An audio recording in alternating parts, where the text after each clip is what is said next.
awak ekstra masa. Ekstra masa tu bukan apa. Masa masih lagi 1 jam 15 minit. Tapi bila bilangan soalan dia dah kurangkan, bagi masa menjawab bagi satu soalan tadi akan bertambah lah. Sebelum ni 1.5 minit saja. Tapi untuk awak SPM tahun ni, dia akan bagi 1.85 minit.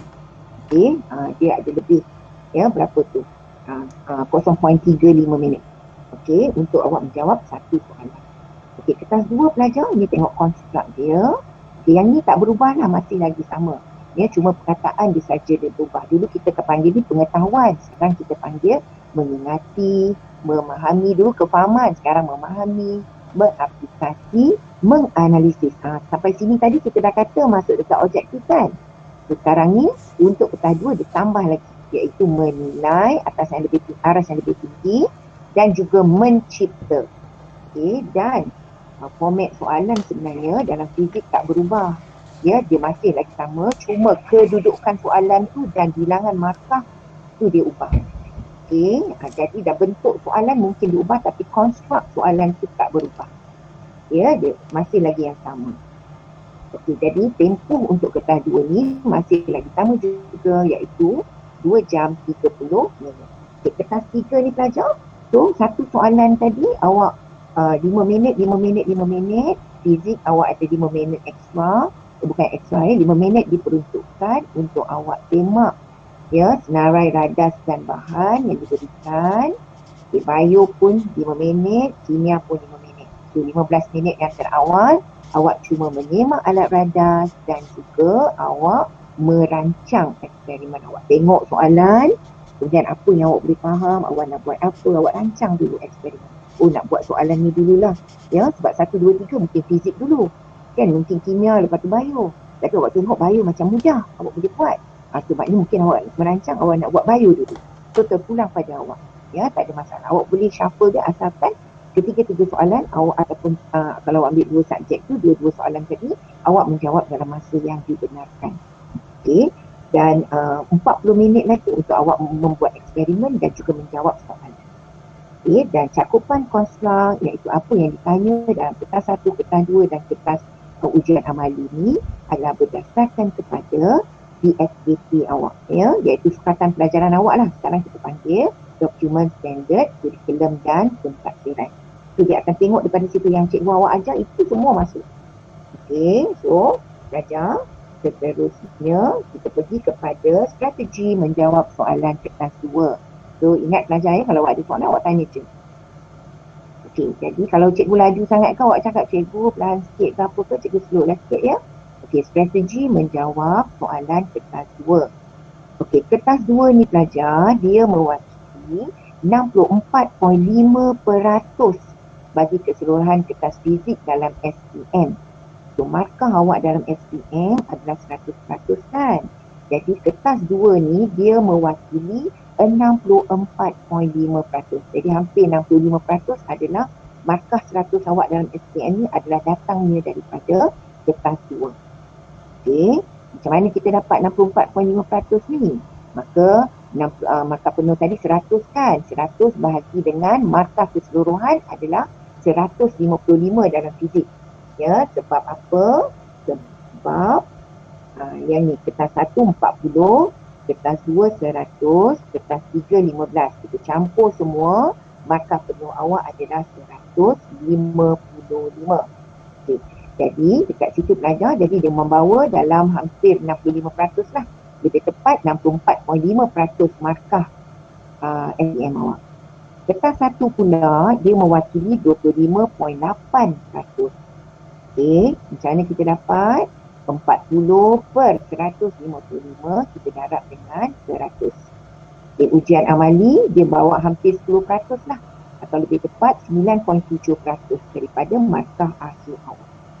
So pelajar, kalau awak tengok kertas 1 dan ujian amali bersepada ni dia mewakili 35 30 something kan, 35 betul tak?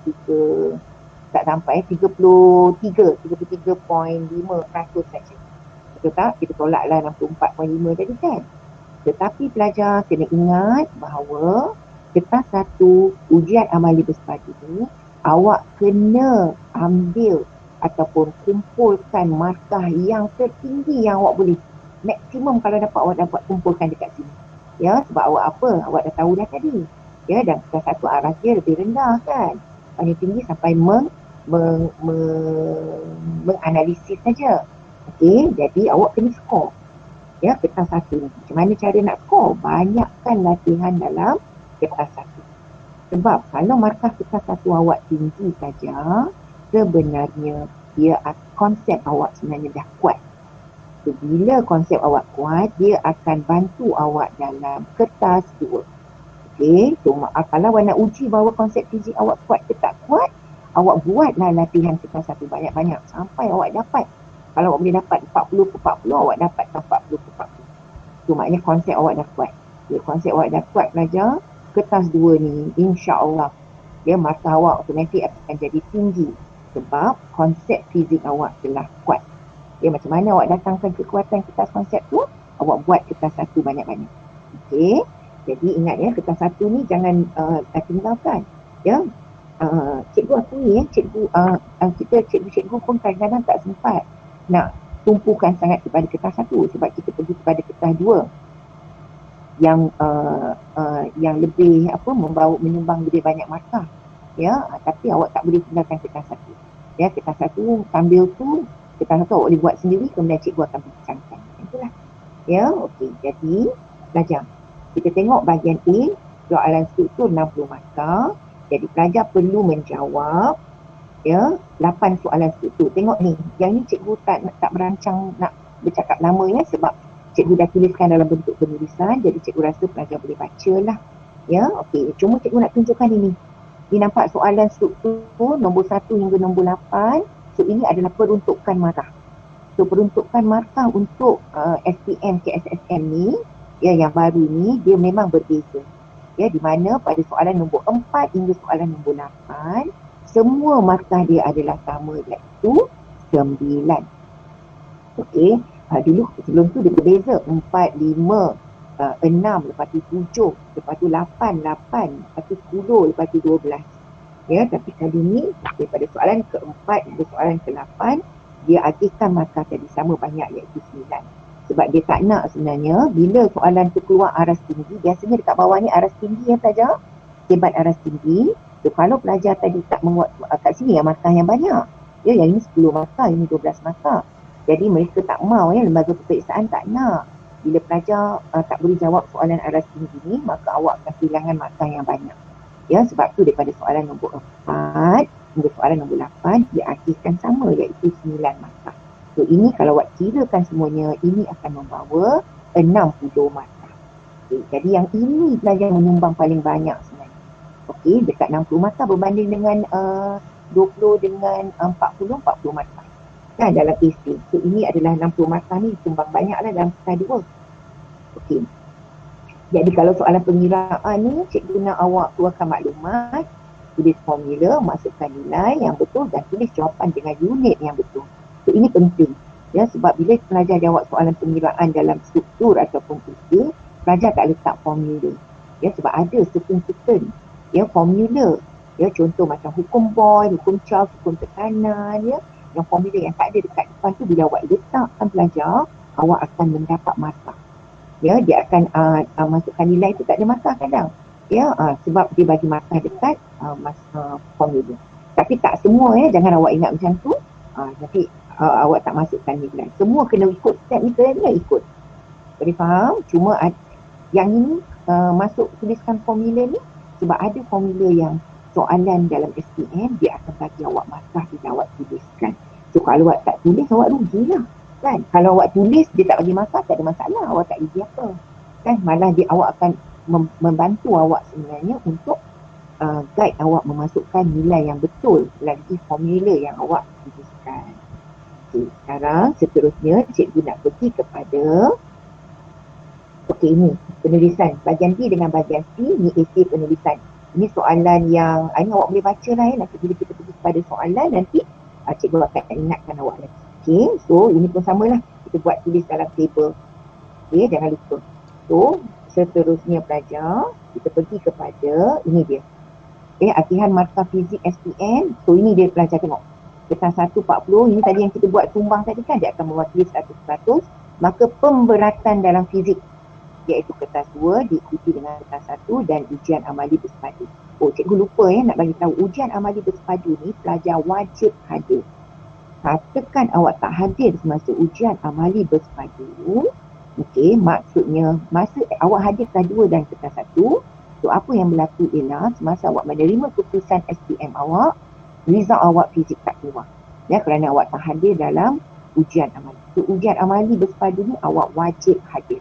Kalau awak tak hadir, maka result awak pada SPM nanti tak keluar. Okey, so wajib hadir. Okey, seterusnya pelajar, kita pergi kepada ini, markah penuh. Ya, tadi dah tengok ni, bahagian A ni 38.7, nampak dia tumbang paling banyak. Ya, berbanding dengan bahagian B dengan bahagian C tadi 12.9, 12.9. Ya, jadi yang ini dia bawa 40 lebih lah kan. So bahagian A sendiri dia akan tumbang 38.7. Jadi dalam kertas 2, pemberatan dia adalah pada bahagian A, iaitu dia akan tumbang 38.7%, separuh daripada itu adalah datang daripada bahagian A. Okey, sebenarnya lebih daripada separuh ya. Okey.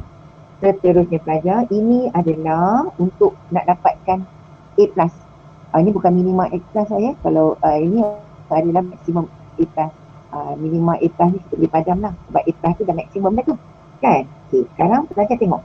Kertas 1 cikgu nak pergi pada A+ je. Okey, kertas 1 awak tengok, awak kena skor. Per 40 awak dapatkan 35 ke atas. Bila awak dah skor kat sini, kertas 2 awak insya-Allah. Ya, kadang-kadang awak akan kata, cikgu boleh ke dapat? So, insya-Allah pelajar tak ada masalah, boleh. Tapi ada syarat dia. Syarat dia adalah awak mesti berusaha. Okey, kalau awak tak berusaha, memang awak tak boleh. Okey, so awak mesti berusaha bermula daripada sekarang. Ini dia salah keluar lah. Mana saya nak tutupkan ni. Okey, jadi kertas 2 ni cikgu tak tahu macam mana nak cikgu nak keluarkan. Okey, dekat sini tengok kertas 2 88, kertas 3 dia dapat maksimum. So dia dapatlah 90 iaitu A+. Yang ni jangan risau. Awak usaha saja yang terbaik. Dengan kertas 1 awak dapatkan markah yang paling tinggi, kertas 3 awak dapatkan markah yang paling tinggi, kertas 2 ni awak memang kena skor lah. Okey, kena skor macam mana? Awak kena tahu semua konsep dalam fizik dan macam mana awak kena faham betul-betul. Okey, awak applykan dalam soalan. Baru awak akan dapat minima A. Okey, A minus. Ya, awak tengok. Ini pun tinggilah 70 ni. Ya, pelajar ya. So, sebenarnya boleh capai ya, bukan awak tak boleh capai. Ya, okey. Kita nak pergi kepada teknik kuasai kertas 2, 4531/2, SPM 2021. Okey, setakat ni boleh ke pelajar? Boleh. Okey ya, kalau tak faham cepat sangat ke cikgu?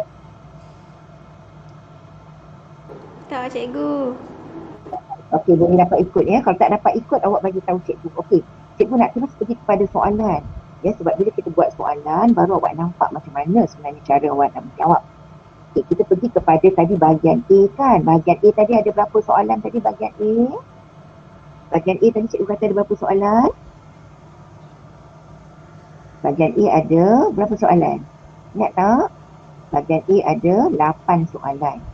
Okay, 8 soalan, kita pergi kepada soalan pertama. Kita tengok soalan pertama ni, dia tanya apakah maksud berat. Okay, nanti kalau awak tengok kan, banyak tanya sama apakah maksud, apa maksud. So ini adalah definasi.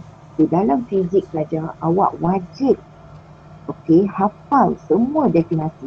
Awak listkan definasi tersebut, awak hafal. Sebab dia membawa satu markah. Dia adalah konstruk mengingat. Mengingat ni araf paling rendah saja. Kalau awak tak boleh ingat, awak sangat rugi. Jadi apakah maksud berat? Siapa boleh bagi tahu cikgu? Apakah maksud berat? Cepat belajar, kita sama-sama belajar. Ingat tak apa maksud berat? Berat ialah, senang je, berat ialah awak dah belajar. Daya graviti, bagus. Berat adalah daya graviti. Kalau nak panjang, daya graviti yang bertindak ke atas objek. Kalau letak daya graviti saja dah betul dah. Okey, so berat ialah daya graviti. So kadang-kadang ada pelajar buat, cuma cikgu, kalau cikgu ya. Okey, pelajar, Kalau misalnya, dia hang tak kalau cikgu buat macam ni? Tak boleh. Belajar, hang tak? Tu tak boleh ya. Itulah. Okey, cikgu ni balik Dia hilang ke? Hilang langsung ya, okey.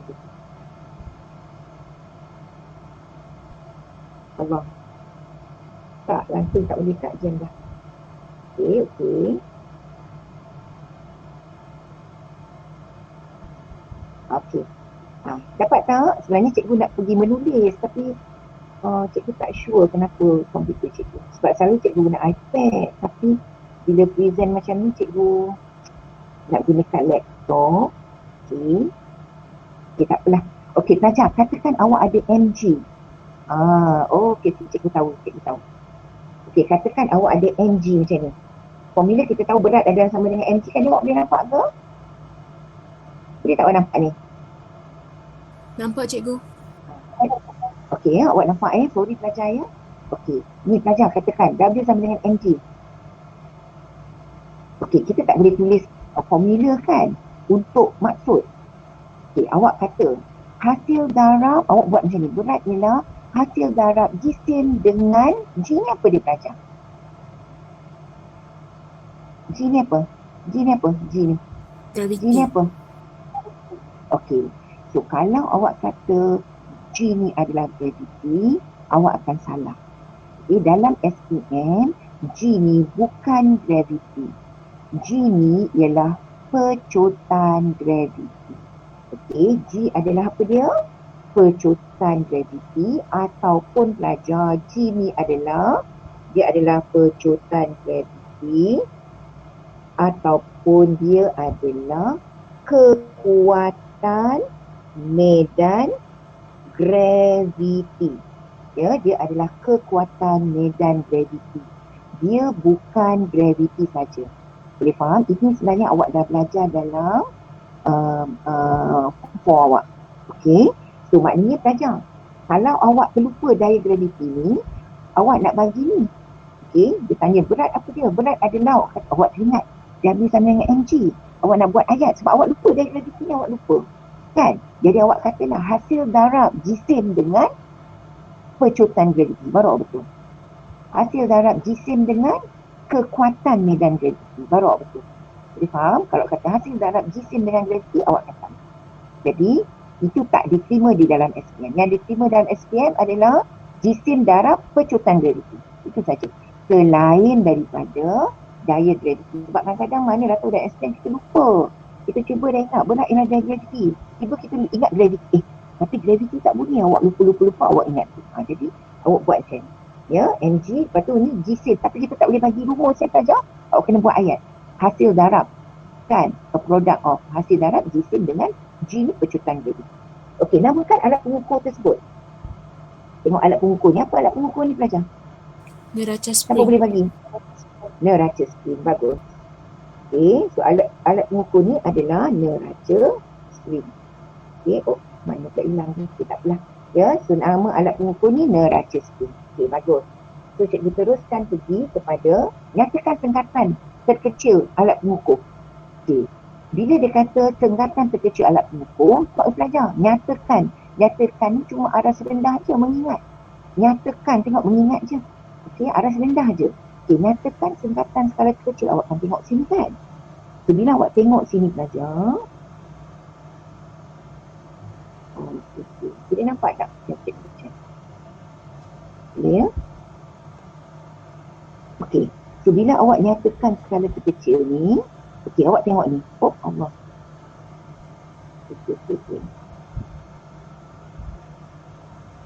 Okey, yang ini kita akan tengok dekat sini saja. Okey, so kita akan tengok ni kan. Dia nak sengkatan terkecil. So bila sengkatan terkecil, awak akan tengok ni. So ini 5 kan. Sini 4. So satu tu akan mewakili berapa? Satu tu akan mewakili berapa? Satu tu akan mewakili berapa pelajar? So, satu ni akan mewakili berapa? Okay, awak tengok ni 4, ini 5. So, dekat sini dia pecah berapa pelajar? Pelajar, dekat sini antara ini 4. Nampak 4 ni tak pelajar? Ini 4 kan? Ini 5 kan? So dekat sini dia pecah berapa? 0.1 ke 10. Ya, dia pecah 10. Maka awak akan dapat 0.1. Itu jawapan awak. So maknanya nilai sengatan terkecil awak adalah 0.1. Kalau awak tak tahu, awak pecah ni. Ini 4, ini 5. So dia pecah 10. Maka satu sengatan ni akan bagi 10 bagi 1 kan. Jadi awak akan dapat 1 bagi 10 ke 10 bagi 1. 1 bagi 10 kan, sorry. 1 bahagi dengan 10 bahagian, maka awak akan dapat 0.1. Kemudian yang ini adalah ukuran berat. Unit dia adalah Newton. So ingat ya, unit mesti diletakkan sebab dia mengikut alat pengukur. So nyatakan bacaan. So berapa bacaan yang awak boleh bagi ni? Berapa jawapan awak? Awak sambil awak tulis ni, awak bagi jawapan yang awak dapat cepat-cepat. Kita sama-sama discuss.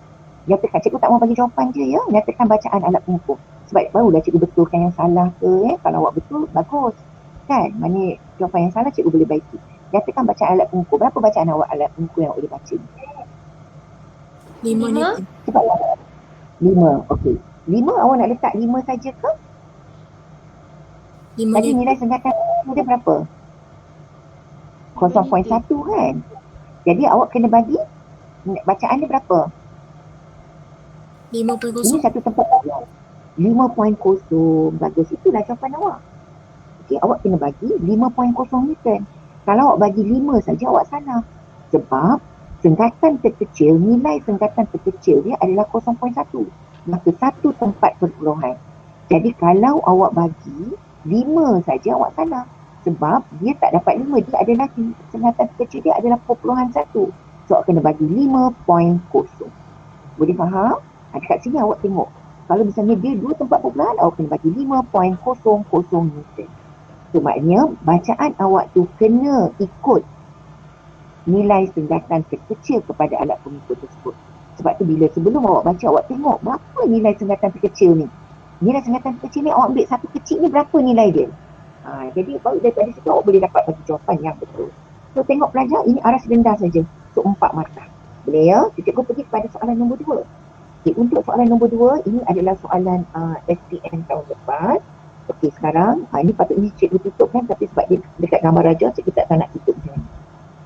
Okey, sekarang belajar. Dia boleh dalam 70%. Okey, rajah 2 menunjukkan aliran udara. Ini SPM tahun lepas ni belajar. Dia putarkan. Ini prinsip apa ni belajar kalau awak tahu? Prinsip apa?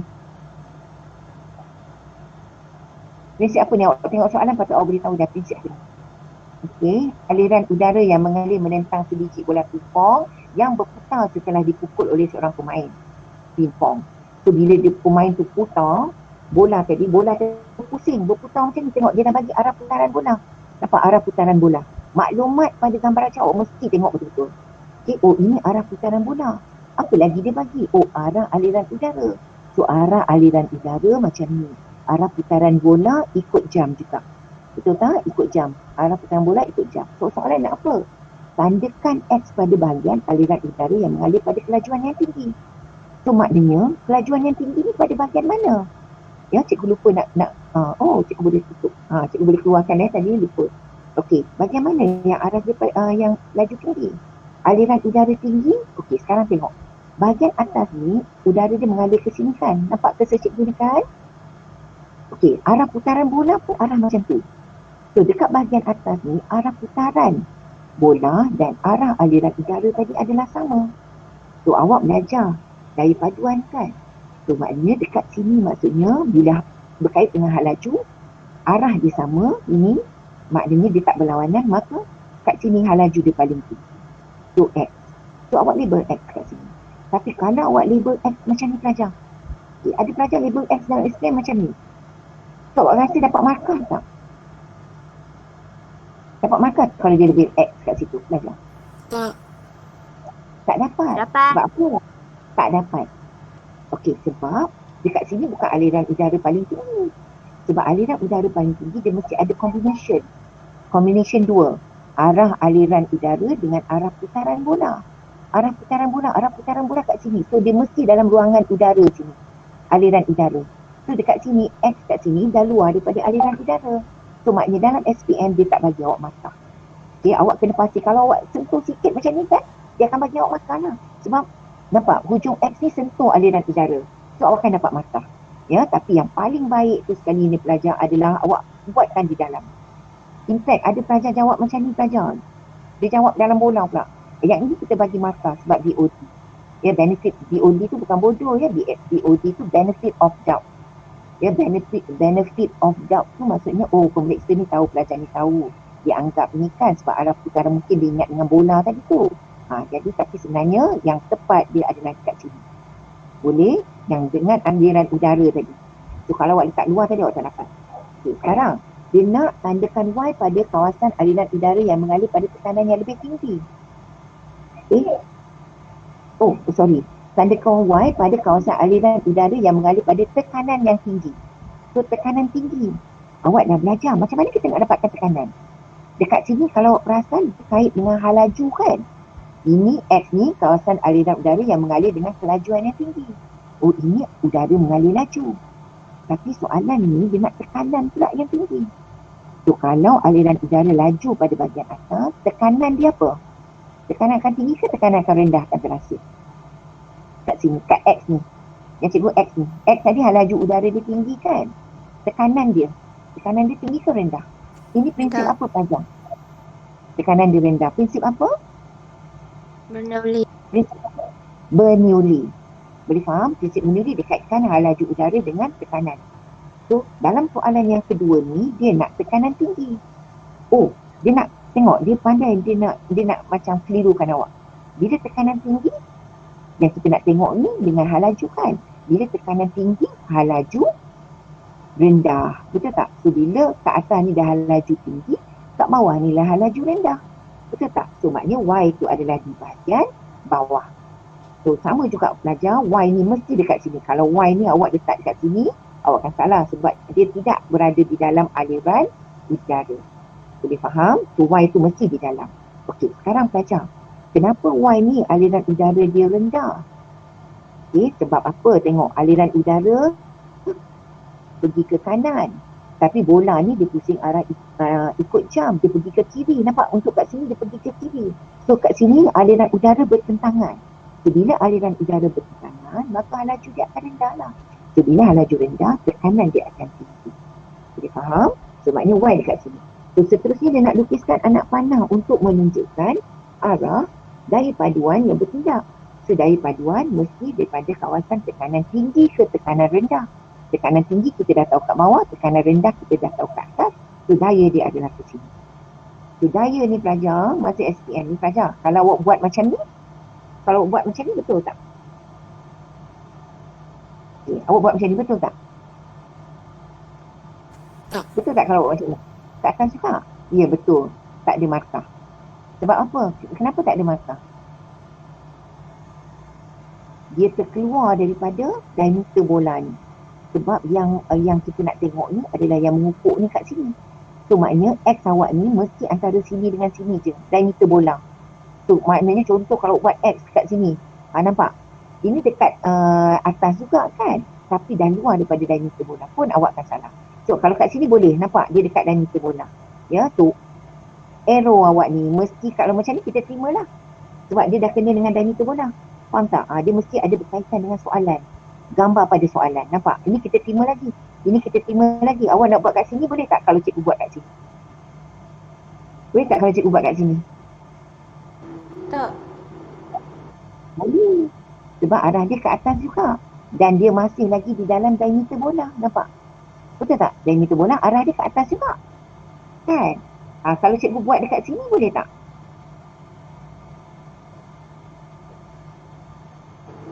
Tak boleh sebab tak kena dekat aliran udara. Okey. Dekat sini arah anak panah ni. Okey, betul batu satu ya. Okey, sebenarnya kita terima sebab apa? Anak panah ni kita nak dia ke atas je. Sama dia ke atas. Okey, ke atas sebab dia daripada paduan X dengan Y tadi kan. Cuma dia tak boleh lebih daripada diameter bola. Contoh kalau buat kat sini baru awak salah. Kalau buat kat sini baru awak salah.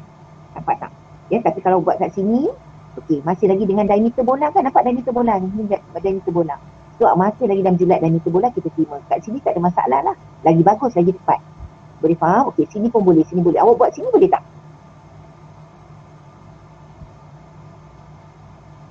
Boleh. Boleh tak awak tu? Boleh, bagus. Ya, so itu dia jawapan awak. Okey, so ini akan membawa, nampak? Ini mengaplikasi bila awak lukiskan anak panah, ini adalah soalan yang ketiga tingginya, iaitu mengaplikasi. Okey, kita pergi kepada seterusnya pelajar. Okey, kita nak tengok. Oh, sorry. Okey, kita nak tengok. Dia kata, nyatakan satu. Okey, nyatakan satu sebab mengapa aliran udara mengalir pada kelajuan X yang lebih tinggi tadi. Kenapa? Kenapa awak kata X, awak tanda X ni, kenapa awak kata dia laju tinggi? Sebab apa yang sama tadi? Apa yang sama tadi kita buat? Tekanan rendah. Arah apa? Arah, bagi cikgu penuh. Arah, aliran udara dan arah putaran bola sama. So, dia mesti ada arah. So, kalau awak kata aliran udara dan putaran bola sama, awak tak dapat markah. Sebab tak ada arah. Boleh faham? Yang penting arah tu yang sama. Ingat ya, kalau tak ada arah, awak salah lah. Sebab yang kita ambil kira ni adalah arah aliran udara dan arah putaran bola tadi mesti sama. Sebab itu laju dia tinggi. So, kalau dia tanya laju rendah, tadi kita katalah arah aliran udara dan arah putaran bola bertentangan. Sebab tu laju dia rendah. Okey, namakan prinsip Bernoulli. Ejakan Bernoulli pelajar. B-E-R. N-O-U-L-L-I. Okey, N-O-U-L-L-I. Ya, ingat ni pelajar. Dalam periksa masih lagi ada pelajar yang jawab salah ejaan. So ingat ya, Bernoulli ejaan kena betul. Dan D huruf besar sebab dia nama khas.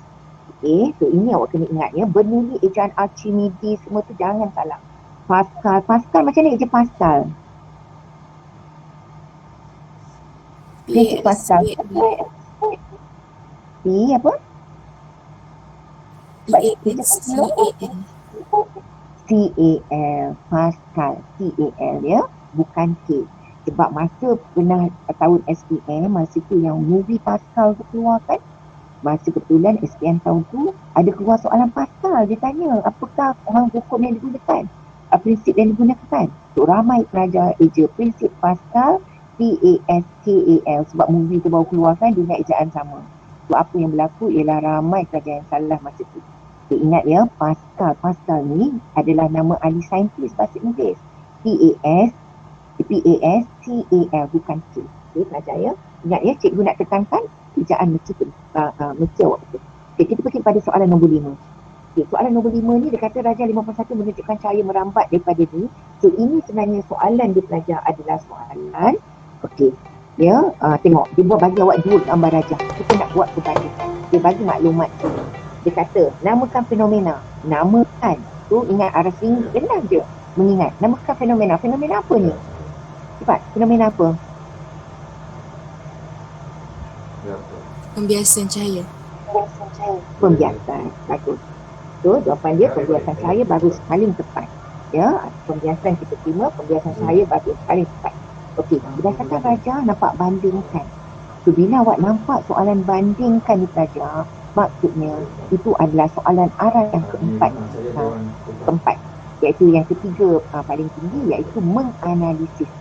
Yang ini bentuk soalan yang macam ni dia keluar dalam awak punya objektif juga. Okey.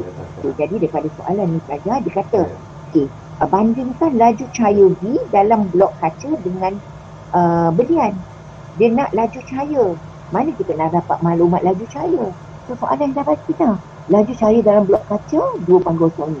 Laju cahaya dalam berlian 2 darab 10/8. So, maknanya ingat saja, maklumat bila dia suruh bandingkan, maklumat tu kita boleh dapat daripada gambar rajah ataupun daripada maklumat penulisan yang dibagi. So, tengok betul-betul. Tak ada yang tersembunyi. Mesti apa yang awak nampak daripada gambar rajah. So, dekat sini kita boleh kata apa? So, dekat sini cikgu bagi contoh. Okay. Kita kena decide mana satu awak nak bagi tahu kita. Okay, katakan dekat sini pelajar, cikgu bagi macam ni. Okay, cikgu kata laju cahaya, ambil balik soalan ni pelajar. Laju cahaya dalam blok kaca. Nampak? Ambil balik soalan. Ya? Ambil balik soalan. Laju cahaya dalam blok kaca. Okey, tengok blok kaca. Blok kaca yang mana? Tak nampak masa cikgu kecil sangat. Okay? Blok kaca yang ni kan. Okey, lebih besar ke lebih kecil? Lebih besar kan sebab dia 2.0. So, maknanya lebih besar. So, dalam struktur, dalam titik kita boleh gunakan simbol. 3 je simbol yang boleh kita gunakan. Simbol ini lebih besar, lebih kecil dan sama juga. Itu sahaja simbol matematik yang kita gunakan. Anak panah yang ke atas ke bawah tu kita tak terima ya pelajar, sebab dia tak membawa maksud di dalam matematik. Okey, so, laju cahaya dalam blok kaca lebih besar daripada belian. Ya, nampak? Laju cahaya dia punya pembuli ubah letak depan je. Ya, nampak? Blok kaca lebih besar belian. Kalau awak nak AJ lebih besar, tak ada masalah. Ya, boleh je, tak ada masalah. Okey. Sudut R. Kita tengok sudut R. Sudut R dekat sini kan? So, sini 35, sini 21. Maka, pelajar, kita nak kata apa? Kita ambil balik sudut R. Okay, nampak? Kita ambil balik sudut R. Blok kaca. Okey, tengok sini. Cikgu gunakan blok kaca. Sebab dekat atas ni cikgu dah guna blok kaca. Faham? Jangan jawab sudut R belian kurang daripada blok kaca. Dia bukan salah, dia betul. Cuma nanti awak akan perangkap masa buat hubungan. Ya, ini memang cikgu kena pasti semasa kita menanda. Ya, kenapa budak ni bila dia banding dia betul. Tapi bila buat hubungan dia salah. Yang salah ni kita tengok mesti dia silap dekat sini. Sebab dia tak buat bentuk. Okay. Jadi kalau awak buat sini blok kaca dulu, dekat sini pun mesti blok kaca dulu. Jangan sekejap ini sudut R belian kurang daripada blok kaca. Bukan awak tak dapat masak kat sini, awak dapat. Tapi takut awak akan salah dekat hubungan. Ya, sebab daripada pengalaman. Ya, pelajar jawapan pelajar yang salah kebanyakannya sebab tak buat bentuk dekat sini. Ya, bentuk yang sama. Blok kaca dulu. Kalau nak sebut belian dulu. Supaya bila kita nak buat hubungan nanti kita tak tersilap lah. Jadi sudut R, ingat ya, kalau dah start dengan blok kaca, sini pun blok kaca. Ya, blok kaca lebih besar daripada belian. Ya, sebab 35, yang ni 27. Kalau awak nak kata belian dulu, sudut R, belian kurang daripada blok kaca. So, ini pembuli ubah ni ikut soalan tu salin balik saja. Okay, indeks biasan. So, indeks biasan soalan bagi kan? Oh, soalan tak banyak. Okay, indeks biasan. So, indeks biasan ni maksudnya dengan pengetahuan awak. So, maknanya kita dah tahu dah ini adalah pembiasan tadi kan? Betul tak? So, awak rasa antara ini indeks biasan mana yang lebih tinggi? Ya, blok kaca ke ataupun okey, macam mana kita nak tahu indeks biasan lebih tinggi? Bila maklumat dia bagi laju cahaya dengan sudut R. Okey, kita boleh ambil juga dengan sudut ni kan? Kita boleh ambil dengan sudut juga. Kita boleh ambil juga dengan laju. Sebab kalau misalnya medium tu, satu benda tu, dia adalah lebih singkat, maka hal laju dia bertambah ke hal laju dia akan berkurang. Katakan, kita ada satu blok kaca kan, blok tu lebih singkat. Ya, contoh kaca dengan belian. So, yang benda yang lebih singkat, maka hal laju dia akan jadi perlahan. Bila hal laju dia perlahan, sudut biasan dia akan jadi kecil sebab dia terpisah kecil saja.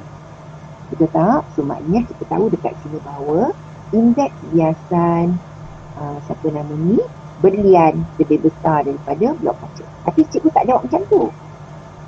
Cikgu akan ambil blok kaca dulu juga. Sebab apa? Sini cikgu dah buat blok kaca, sini cikgu dah buat blok kaca, sini mesti blok kaca juga. Jadi indeks biasan blok kaca kurang daripada berlian. Sebab apa kurang daripada belian? Sebab kita tengok blok kaca ni dia terpesong sudut biasan dia lebih besar. Bila sudut biasan dia lebih besar, maka hal laju dia lebih tinggi. Kan? So, bila hal laju dia lebih tinggi, laju cahaya dalam blok kaca lebih besar. Bila hal laju cahaya dia lebih tinggi, maka indeks biasan dia adalah rendah. Okay, so ini dia. Okay, sekarang barulah kita nak buat hubungan. Kita tengok dia nak buat hubungan. Nyatakan hubungan antara ni. So kita tengok sini. Hubungan antara apa? Laju cahaya dengan sudut. Laju cahaya blok kaca lebih besar. Laju sudut R blok kaca lebih besar. Nampak hubungan ni lebih besar. Blok kaca lebih besar. Blok kaca lebih besar. So maknanya hubungan ni berkadar terus ke berkadar songsang ni? Berkadar terus ke berkadar songsang? Pelajar? Pelajar faham ke? Hello? Alamak, keluar ke pelajar? Kakak, open mama punya. Pelajar? Cikgu ya? Ya, cikgu. Okey. So maknanya hubungan kan, kita nak tengok hubungan. Kena jawab lah sebab nanti kan cikgu spend masa lama, cikgu duduk panggil awak. Okey, hubungan antara laju cahaya dengan sudut. So laju cahaya blok kaca lebih besar. Sudut R blok kaca lebih besar. Nampak ni blok kaca lebih besar, blok kaca lebih besar, maka hubungan dia berkadar terus ke berkadar songsang? Terus. Berkadar terus. So, jawapan awak, kita boleh bagi sama ada, okey, awak boleh kata dia berkadar terus atau awak boleh kata dia semakin bertambah pun boleh. So, kita dah tahu lah sini kita tak buat salah lah. Boleh, laju cahaya berkadar terus dengan sudut R ataupun semakin bertambah laju cahaya, semakin bertambah sudut R. Okay, cikgu nak teruskan kepada ini. Nyatakan hubungan antara indeks biasan N dengan laju cahaya. So, dia nak indeks biasan dengan laju cahaya. So, kita patah balik. Tengok, indeks biasan awak dah tahu blok kaca lebih kecil. Dengan sudut R, dengan laju cahaya tadi kan, blok kaca lebih besar, nampak? Oh, laju cahaya, blok kaca lebih besar. Indeks biasan lebih kecil. Maka hubungan dia berkadar songsang. Ada kat sini lah kalau awak sekejap awak berian, sekejap awak bulat kaca ni, awak tak nampak bentuk. Sebab awak akan salah. Okey, jadi kita dapati bahawa hubungan dia adalah berkadar songsang. Jadi dekat sini awak akan dapatlah jawapan yang betul sebab cara penulisan awak tadi dah betul. So, indeks biasan berkadar songsang dengan laju cahaya. Okey, ini adalah menganalisis. Okey, kita pergi pada mengaplikasi. Dia nak apa? Dia suruh lukiskan. Ya, dua sinar cahaya yang menentukan kedudukan sebenar ikan. Kita tengok. Dia ikan ini pembiasan kan. So, ini imej ikan tadi. So, bila ini imej ikan, so ini adalah objek ikan. So, kita tahu mata ni adalah, okey, cahaya bergerak daripada mata Ahmad ke ikan ke ataupun daripada ikan ke mata Ahmad. Cahaya bergerak. Cepat belajar. Cahaya bergerak daripada mana ke mana? Cahaya bergerak daripada mana ke mana? Cahaya mesti kita nampak objek tu sebab apa? Cahaya daripada objek masuk ke dalam mata kita. Bukan daripada mata kita pergi kepada objek. Boleh faham? So, maknanya pelajar, tengok sini. Cikgu tahu terus buka lah ya pelajar saya. Okey, tengok sini pelajar. So, macam mana cara nak buatnya? Ialah mula-mula, okey, maknanya ini adalah objek. So, bila objek, sekarang ini adalah imej kan? So, ini adalah imej tadi. So, awak lukiskan dulu. Okey, sama ada, okey, katakan cikgu lukiskan ini. Awak ambil daripada imej, pergi ke mata Ahmad. Lurus saja. Sebab imej ni dia dah bagi. So, bila dia dah bagi, awak kena make sure daripada mata Ahmad, iaitu busar ni, ke imej, dia mesti selari. Okey. Nampak? Awak buat ni sekejap ni ya. Belajar awak ada kan? Kita awak kan? So, mesti selari. Ingat ya, imej ni soalan dah bagi. Kalau soalan tak bagi, kita ada cara lain pula. Kita nak cikgu nak sebutkan. Ya, tapi imej ni soalan dah bagi. So, bila imej soalan dah bagi, awak acukan busar ni, anak panah ni, kepada imej ikan. Lurus saja. Okey, dalam fizik, sama ada awak nak buat dalam SPM, sama ada awak nak buat ni dotted line ataupun straight line, tak ada masalah. Kita terima saja. Okey, kemudian dekat sempadan ni, awak lukiskan normal line. Garis normal. Faham? Okey, buat ni. Awak buat tak lukisan tu? Ajar? Lukis. Cikgu barat. Okey, tu buat ya. So, ini garis normal. So, selepas tu pelajar, baru awak pergi dekat objek. Awak pergi kat objek, awak pergi ke sini. Nampak? Ke cikgu. Sekarang ini yang bengkok sebenarnya. Nampak? Kan? Bengkok sebenarnya daripada objek, dia pergi sini, dia bengkok. Masuk kepada anak panah, kemudian kita straightkan. Tapi dalam soalan ni, sebab imej dia dah bagi dulu. So, bila imej dia dah bagi dulu, kita kena pastikan bahawa daripada imej kepada busar, dia mesti lurus. Kalau awak bengkok, awak akan salah. Sebab tu cikgu buat ini dulu, nampak? Cikgu buat garisan yang ni dulu. Dengan imej. Sebab imej ni soalan dah bagi. Lepas tu baru cikgu lukiskan garis normal. Lepas cikgu lukiskan garis normal, baru cikgu lukiskan ni. Anak panah daripada objek kepada sepadan. Ini mesti sama ya. Ini mesti pada satu titik yang sama. Jadi kita buat terbalik pula.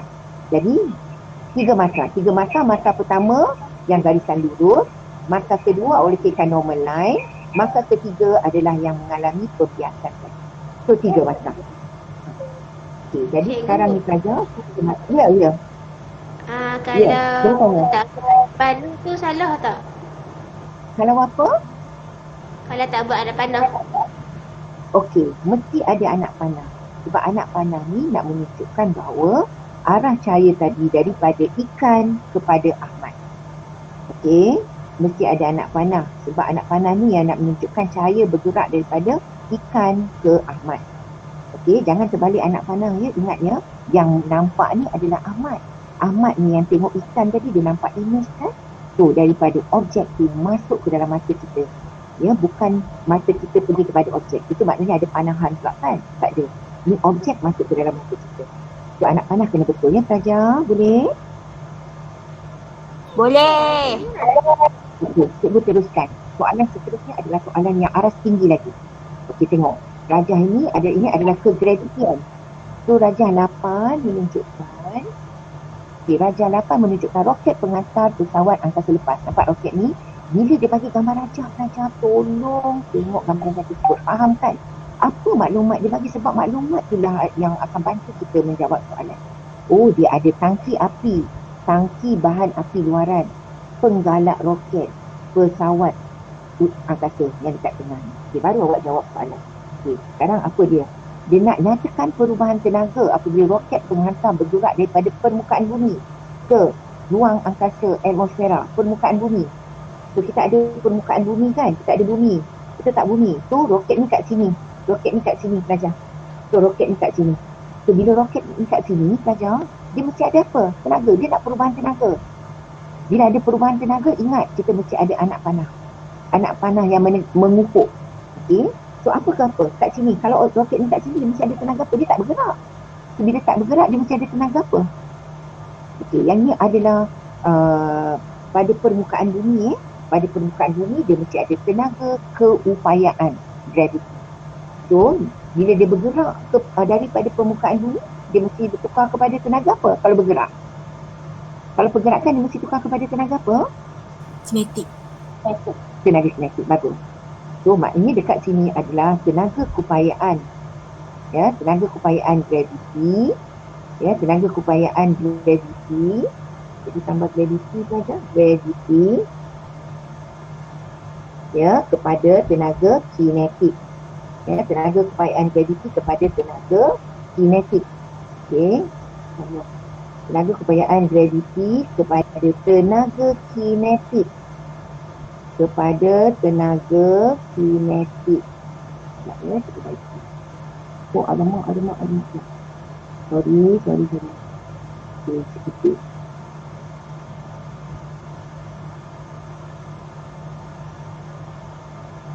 Okey, tenaga keupayaan gravity kepada tenaga kinetik. So, ingat ya, anak panah ni kita terima untuk perubahan tenaga. Okay, dalam fizik, kita tak perlu tukar tenaga keupayaan bertukar kepada tenaga kinetik, tak perlu. Kita boleh bahagikan dengan anak panah. Kalau ada tenaga kinetik campur tenaga cahaya kononnya, jadi kita boleh buat tambah. So, untuk perubahan tenaga dalam fizik, macam itu jawapan kita. Okey, jadi kemudian seterusnya dia nak apa? Apakah maksud hal laju lepas? Okay, hal laju lepas ni apa dia pelajar? Ingat tak hal laju lepas? Ingat tak hal laju lepas? Okey, katakan hal laju lepas ni. Okey, so ingat pelajar, hal laju lepas. Okey, ini tadi bumi, ini permukaan bumi kan? So ini atmosfera kita. So sini barulah ruang angkasa. So hal laju lepas ni maksudnya, kalau kita nak lancarkan roket ke angkasa lepas, roket ni mesti melepasi hal laju lepas bumi, hal laju lepas daripada bumi. Jadi kalau misalnya roket tadi dia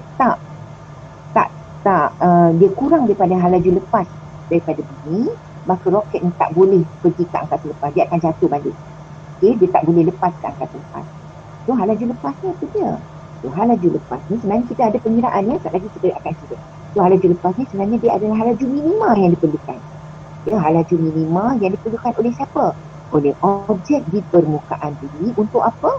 Untuk dia mengatasi daya graviti dan terlepas ke angkasa lepas. So, itu maksud hal laju lepas. Hal laju lepas ni adalah hal laju minima yang diperlukan oleh objek di permukaan bumi untuk mengatasi daya graviti dan terlepas ke bumi. Maksudnya kalau roket tadi tidak mempunyai hal laju minima tadi, hal laju lepas, so dia tak boleh terlepas. Okay? Hal laju lepas ni macam mana kita nak kira? So dia ada kira pengiraan. Dia kita akan menggunakan rumus. So rumus hal laju lepas, siapa boleh ingat rumus hal laju lepas? Ya, hal laju lepas simbolnya V kan? So V sama dengan punca kuasa 2Gm. Ya, punca kuasa 2Gm per R. Okay, ya. Punca kuasa 2Gm per R. Barulah kita akan masukkan nilai. So kita akan masukkan nilai lah. So 2G ni adalah pemalas kegravitian kita. Soalan akan bagi G berapa, masukkan nilai.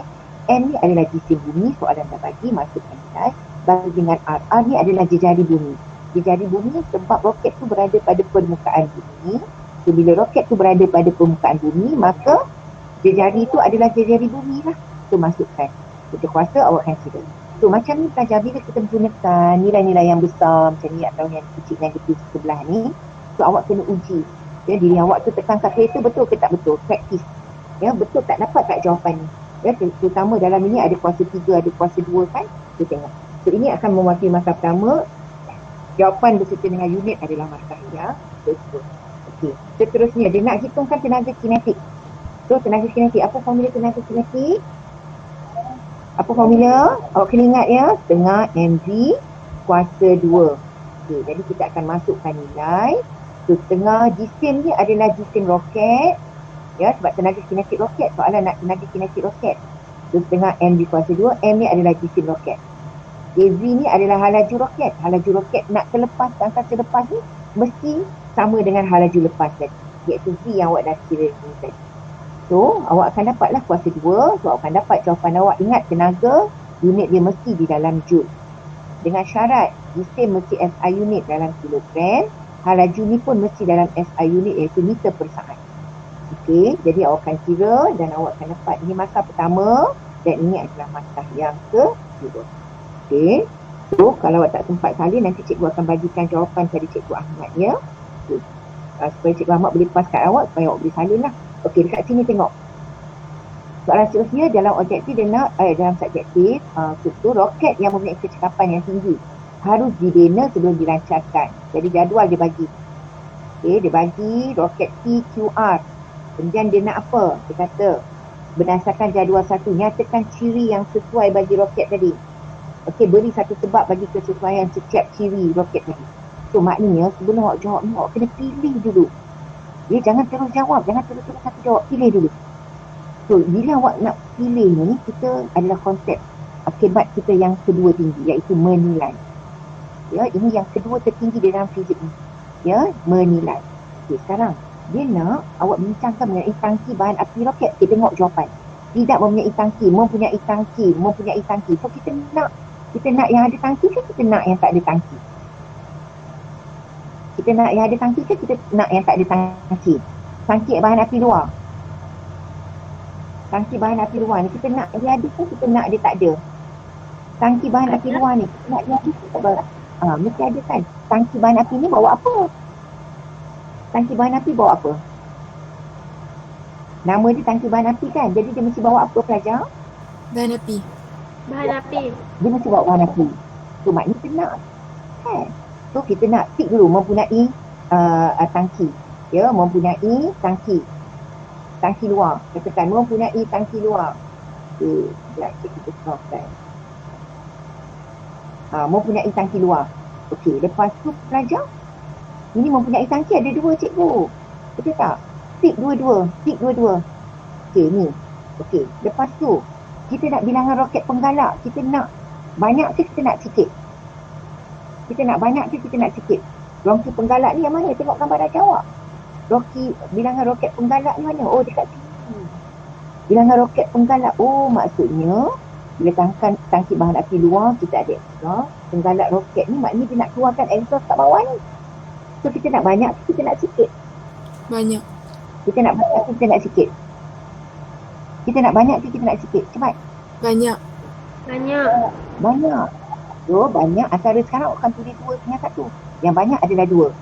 Kita bukan nak 2 pelajar, kita nak banyak. Okey, jadi bila ni dah ada 2, kita tahulah bentuk roket tadi adalah aerodinamik kan. So bentuk roket adalah aerodinamik. So kita akan dapatlah jawapan kita iaitu Q. So awak akan buatlah. Oh, kita dah dapat dah Q. Betul tak? So kita dah dapat Q. Barulah awak mula menjawab. Okey. Dia nak tangki api bahan api luar. Salin balik soalan. Tangki bahan api luar kita nak apa? Mempunyai tangki. Ada tangki bahan api luar atau mempunyai tangki bahan api luar.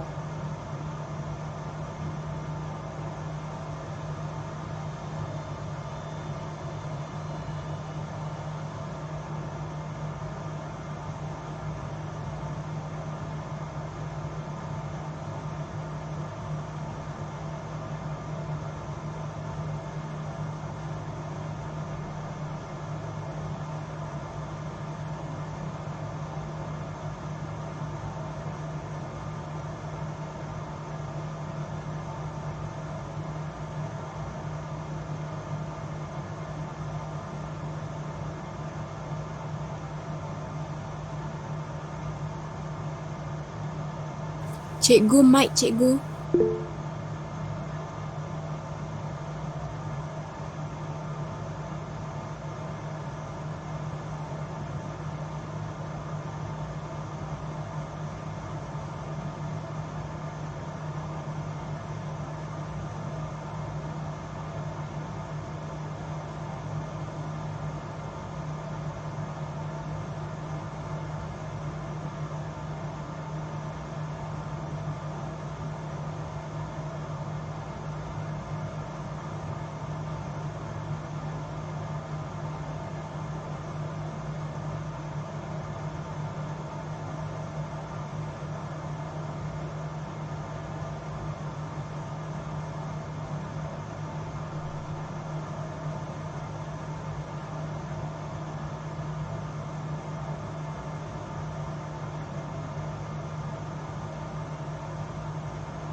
Okey pelajar, boleh dengar ke?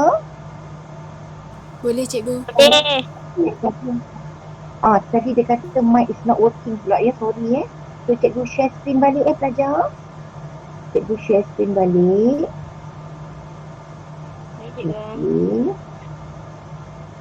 Okey. Okey. Pelajar, saya terima kasih kerana ni kalau tidak tu cikgu cakap je lah. Tadi ni boleh dengar tak? Boleh lah ya, membekalkan lebih banyak bahan api. Itu mungkin awak tak dengar tadi kan? So ini mempunyai bahan api luar supaya dia membekalkan lebih banyak bahan api. Okey, seterusnya pelajar. Fadil lah tadi cikgu tanya, tak jawab ya, rupanya awak tak dengar. Okey, bilangan roket penggalak. Bilangan roket penggalak tadi kita dah pilih kan? Okey, apa jawapan awak? Bilangan roket penggalak. Awak nak pilih ni apa? Kalau awak lah, awak nak pilih ni apa ni? Bilangan roket penggalak. Awak nak pilih apa? Cepat pelajar. Soalan tanya, bilangan roket penggalak kita nak apa?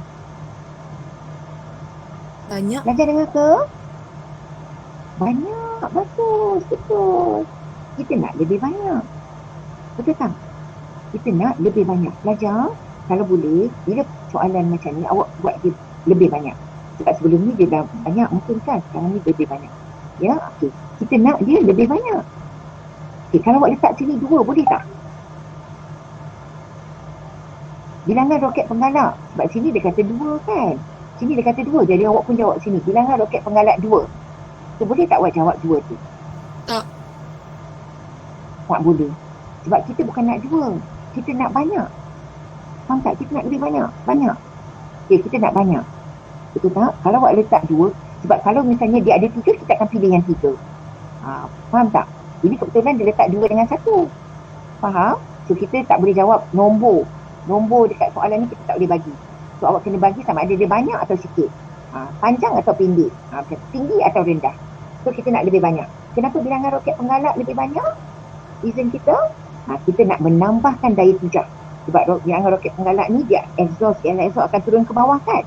Jadi bila exhaust turun ke bawah, awak tahu momentum ke bawah tinggi, pada masa yang sama satu momentum yang sama akan bertindak ke atas. Betul tak? So awak ada prinsip keabadian momentum kan.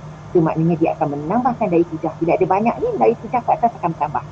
Bila daya tujah ke atas akan bertambah, awak boleh jawapan dia awak juga menambahkan momentum ataupun menambahkan hal laju. So pelajar tengok, ini soalan struktur. Kalau perasan, cikgu ada letak sampai 3 jawapan. So ingat dia pelajar, dalam periksa soalan struktur tak boleh tulis lebih. Awak kena tulis 1 saja. Sama ada menambahkan daya tujah atau menambahkan momentum atau menambahkan hal laju. Awak pilih yang terbaik saja. Okey, sebab apa pelajar? Ya, sebab dia tak nak awak pilih lebih daripada 1. Awak bagi pilih. Kalau ada 1 salah ni, habis awak salah. Cikgu letakkan 3 supaya kadang-kadang kalau cikgu bagi 1 je pilihan jawapan, menambahkan daya tujah. Jadi awak ingatkan menambahkan momentum ni salah. Jadi cikgu bagi beberapa pilihan jawapan yang betul. Boleh faham? Supaya kadang-kadang awak tak ingat menambahkan daya tujah, tapi awak ingat menambahkan momentum. So awak jawab menambahkan momentum betul. Faham? Jadi untuk periksa SPM, soalan struktur mesti bagi 1 saja jawapan, tak boleh bagi lebih. Cuma dalam bila kita bincangkan di sekolah, cikgu biasa akan bagi lebih.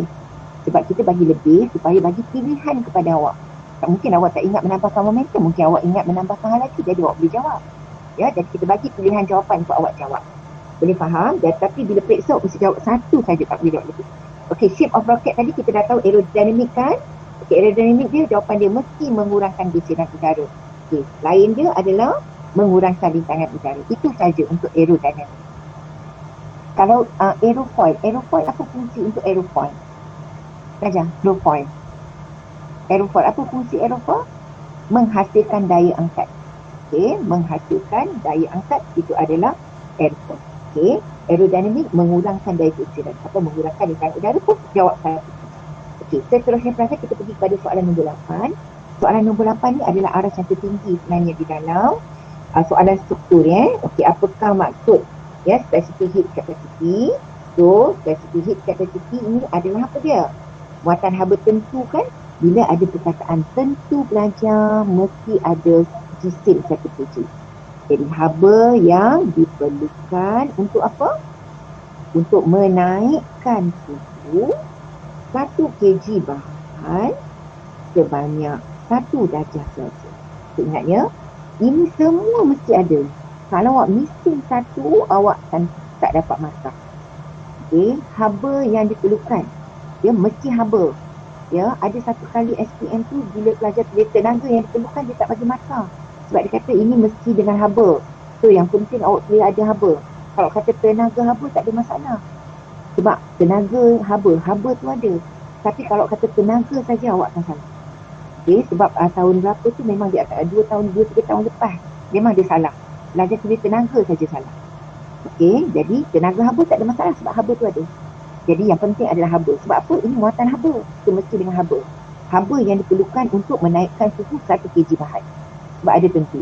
Kalau dia nak muatan haba saja, haba yang diperlukan untuk menaikkan suhu sebanyak 1 darjah Celsius. 1 kg bahan ni tak ada. Ya, menaikkan suhu bahan ada ya. 1 kg ni dia tak ada. Jisim tak ada. So, tapi bila tentu ada, mesti dia ada jisim. Iaitu 1 kg. Okey, seterusnya cikgu pergi. Okey, dia nak tengok soalan.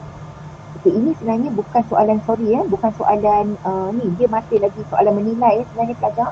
Cikgu tersalah ambil sebenarnya. So menilai ni pelajar, cikgu boleh tak cikgu skip sebab cikgu dah ajar awak dalam sini kan. Ini menilai juga. Okey, sebab masa kita dah suntuk. Ya, yang ini menilai juga sebab dia dah bagi awak gambar ajar.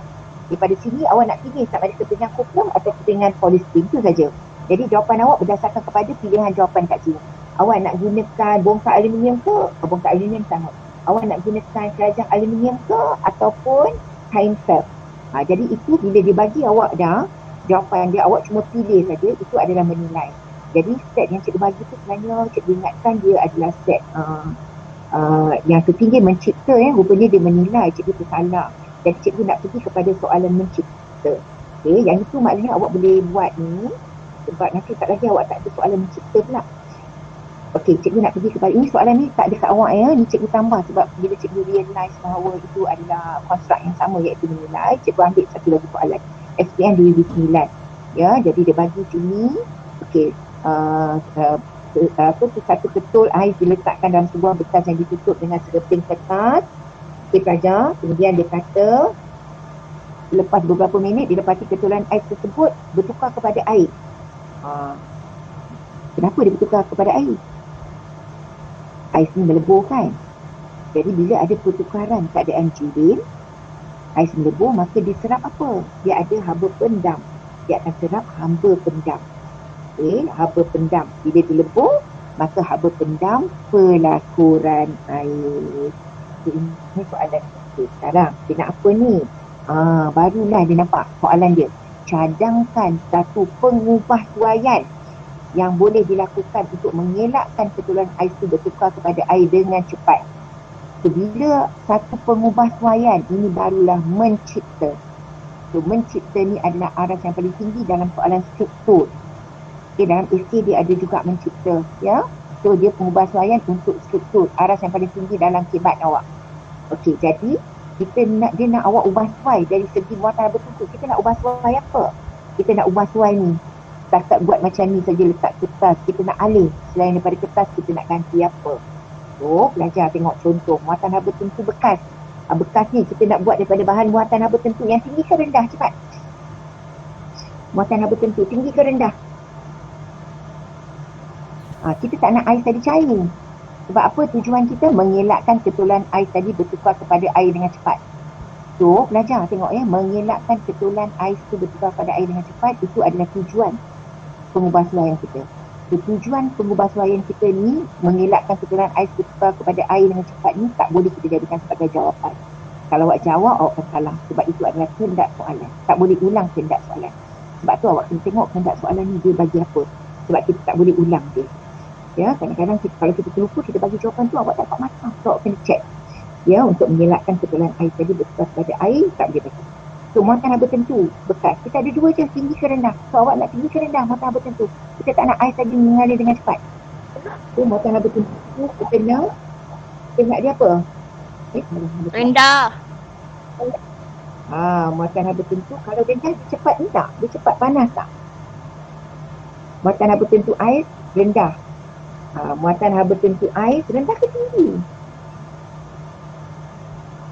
Muatan haba tentu tak ada pula ni. Muatan haba tentu bekas ni kita nak dia tinggi saja. Ya, sorry, alamak, saya tekan aku pula ni. Okey, muatan haba tentu ais, tak ada jawapan dia. Okey, muatan haba tentu ais, kita nak muatan haba tentu bekas, saja. Muatan haba tentu bekas, kita nak dia tinggi. Sebab bila muatan haba tentu bekas jadi tinggi, sebenarnya dia adalah penebat haba. Okey, jadi dia akan bertindak sebagai penebat haba. Okey, jadi dia akan bertindak sebagai penebat haba. So, kita nak muatan haba tentu bekas tinggi. So, awak tulis tinggi sini ya, jawapan dia dah hilang. Muatan haba tentu bekas tinggi. Sebab kita nak dia lambat panas kan. Bekas tadi kita nak dia lambat panas. Okey, bila dia lambat panas, jadi ais tadi akan lambat melebur lah. So, dia akan memanjangkan masa peleburan. Okey. Jadi muatan haba tentu bekas tadi adalah tinggi. Ya, bila muatan haba tentu bekas tinggi, dia sebenarnya bertindak sebagai penebat haba. Faham? So bila penebat haba tu maksudnya haba daripada luar tadi tak masuk lah. Kan? Dia lambatlah dia panas. Jadi menyebabkan ais tadi akan lambat lebur. Ya, okey. Jadi bahan penutup bekas tadi, bahan penutup bekas kita nak daripada apa? Yang ini dia letak kertas je. Bila kita tengok dia letak kertas, dia cepat cair. So maknanya kita akan letakkan apa? Bekas penutup bekas. Kita nak dia daripada polistireen, daripada penebat haba, daripada kayu juga. Ya, apa awak namakan? Kaca, gabus, getah, styrofoam. Styrofoam tu yang benda warna putih-putih tu kan. Nama lain bagi polistireen, styrofoam. Styrobosa. Dia terima dalam SPM ni sebagai polistyrene. Ya, polistyrene. Ya, polistyrene ni pun awak kena eja betul. Kalau awak eja salah awak. Polistyrene tak ada A boleh. Ada A boleh. Ya, penebat haba. So kalau awak kata penebat saja awak salah ya. Sebab ini berkaitan dengan haba. So dia mesti ada penebat haba. Kalau awak kata dia penebat saja awak akan salah. Ingat dia pelajar, sama juga sebab penebat ada penebat elektrik dan penebat haba. So bila soalan ni berkaitan dengan haba, awak mesti tulis penebat haba. Okay. Kemudian sebab dia adalah jadi dia adalah polistyrene sebab dia penebat haba. Sebab tidak ada haba yang masuk, tidak ada haba yang keluar. Okay. Ataupun awak kata tidak sedap haba, konduktor haba yang lemah. So ini beberapa pilihan sebagai penebat haba tadi. Okay, boleh. Jadi teruskan. Okay, ini dah habis lah. Ini soalan pengubahsuaian. Maksudnya dia soalan arah tinggi iaitu mencipta. So cikgu akan masuk esei sekarang pelajar. So ada dua esei yang kita nak bincangkan. So satu esei daripada soalan bahagian C, iaitu soalan nombor 9. Cikgu ambil contoh transformer. Ya, transformer kita ada dua jenis, P dengan Q. Perhatikan gambar. Oh, P ni adalah transformer injak naik ke transformer injak turun? Belajar transformer injak naik ke transformer injak turun?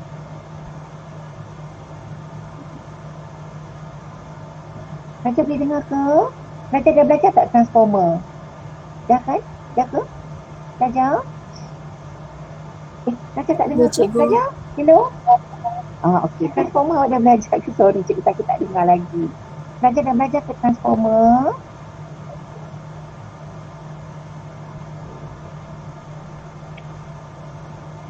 Cikgu Ahmad, transformer dah masuk ke?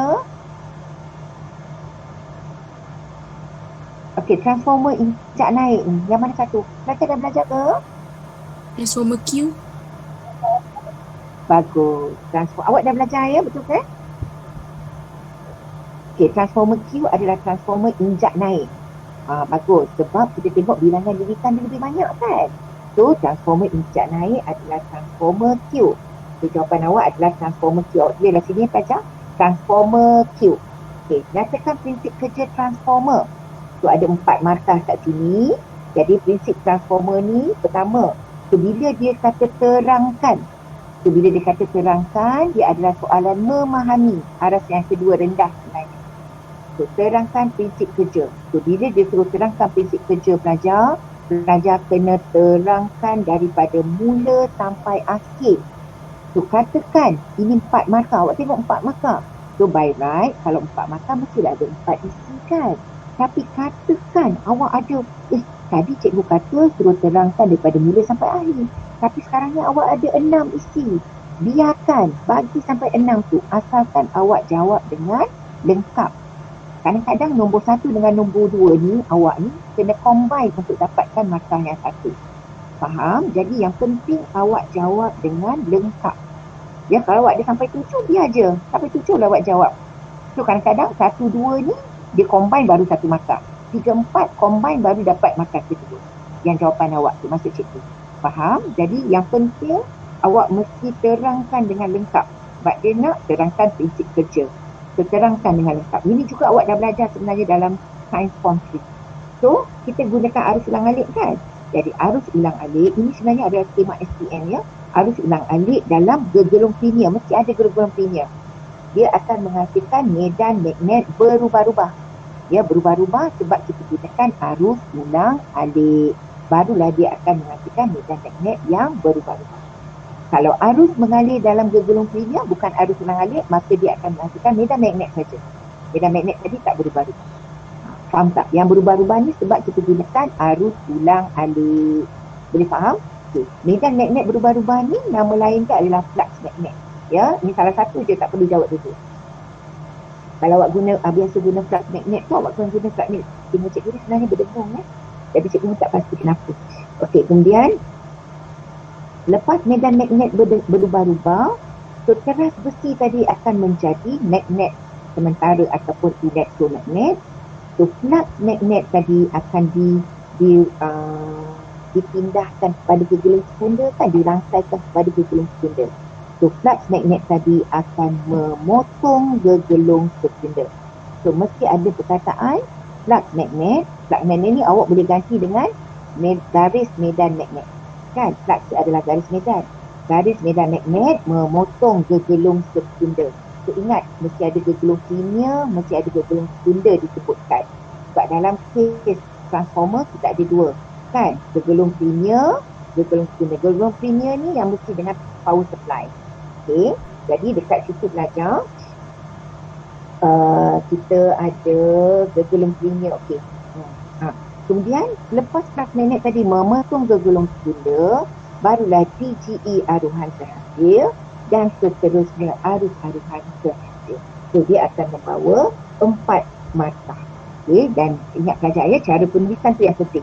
Dan kita tak jawab macam essay pelajar. Kita jawab satu ayat lengkap, nombor 1. Satu poin lagi, nombor 2. Supaya pemeriksa mudah untuk periksa. Ya, jadi cikgu tak mahu awak jawab macam dalam perenggan tu. Ya, sebab bila dalam perenggan tu awak pun tak nampak berapa poin awak dah letak, berapa cerita awak dah cerita. Nah, jadi awak letak macam ni supaya awak nampak urutan tu dengan cantik dan pemeriksa akan tanda pun dengan mudah. Okay. Jadi, kat sini pelajar berapakah voltan output transformer tu? Dan dia kata, mentol tadi menyala dengan kecerahan normal. So, ini kita tahu ini adalah gergelung linear. So, ini adalah gergelung sekunder. So, tak? So, gergelung sekunder. Dekat sini dia bagi awak 2 mentol disusun secara selari. Dan soalan bagi tahu dah, ya, pada voltan input kita ada 240 volt. Tapi voltan output kita tak ada. Tapi soalan dah bagi clue sebenarnya. Dia kata, kedua-dua mentol itu menyala dengan kecerahan normal. So, gariskan kecerahan normal. Kecerahan normal ni, dia bagi awak clue bahawa voltan yang diterima oleh mentol tadi adalah sama dengan voltan yang dibekalkan oleh voltan output tadi. Voltan output yang masuk ni tadi sama dengan voltan yang diterima oleh mentol tadi. So mentol tadi 12 volt, nampak ni 12 volt. Jadi dia terima mentol ni, dia terima 12 volt juga. Baru dia boleh mengalir dengan kecerahan normal. Kalau mentol ni 12 volt tapi dia cuma terima 8 volt saja, maka mentol ni akan jadi malam. Faham tak? Mentol tadi akan jadi malam. Tapi mentol ni dia nak guna 12 volt. Tapi dia terima 13 volt. Jadi mentol ni akan lebih cerah daripada sepatutnya. Jadi awak tengok, kalau 12 volt dia kata mentol mengalir dengan kecerahan normal, maka kat sini voltage output pun mesti 12 volt yang dibekalkan. Bila disusun secara selari, maka kita tahu bahawa voltan adalah sama kan. Di sini 12 volt, sini 12 volt, sini mesti 12 volt. Kalau mentol ni disusun secara selari, ya, sesiri kan, sesiri awak tahu kan. Dia sini, tengok ke cikgu pelajar, cikgu tak dapat nak lukis ni, macam ni kan.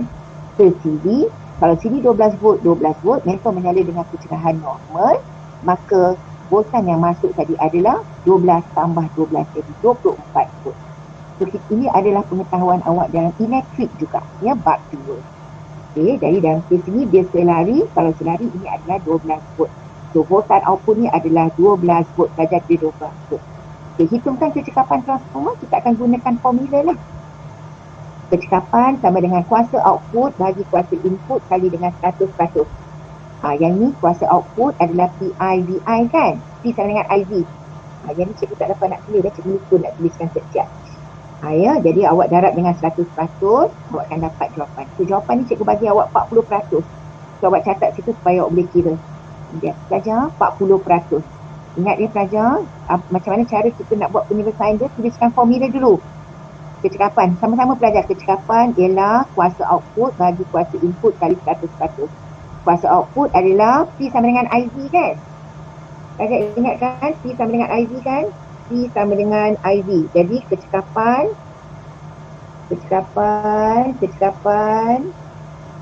Cikgu lajak ni tak apa ke Cikgu Ahmad? Kecekapan sama dengan, kuasa output. Kuasa output adalah IO. IO bawah ni. IO, VO bahagi dengan, bahagi bawah ni. Bahagi dengan, O tu nanti kejap ya. I input ya, input, V input.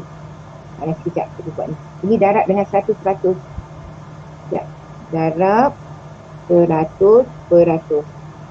So ini yang, apa ni bawah ni. Kon bawah ni.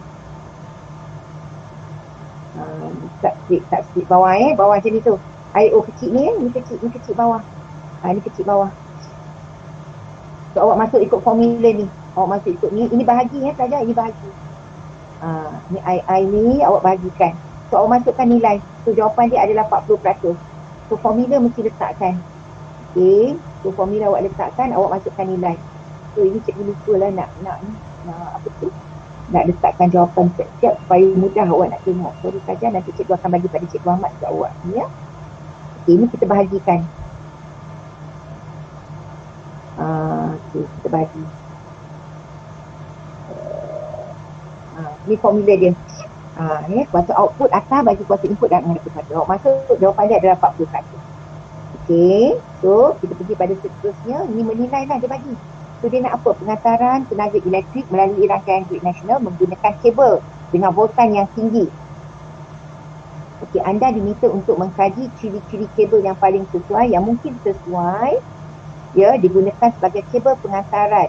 Okey, jadi pelajar dekat sini kita nak gunakan apa? Okey, kita nak gunakan apa ni? Okey, kerintangan. Kerintangan kita nak tinggi ke kita nak rendah? Kerintangan kita nak tinggi ke kita nak rendah pelajar? So kita nak membuat keputusan ni kan, kita nak membuat keputusan, kita nak pilih. Okey, kerintangan kita nak pilih tinggi ke rendah pelajar? Jom sama-sama pelajar.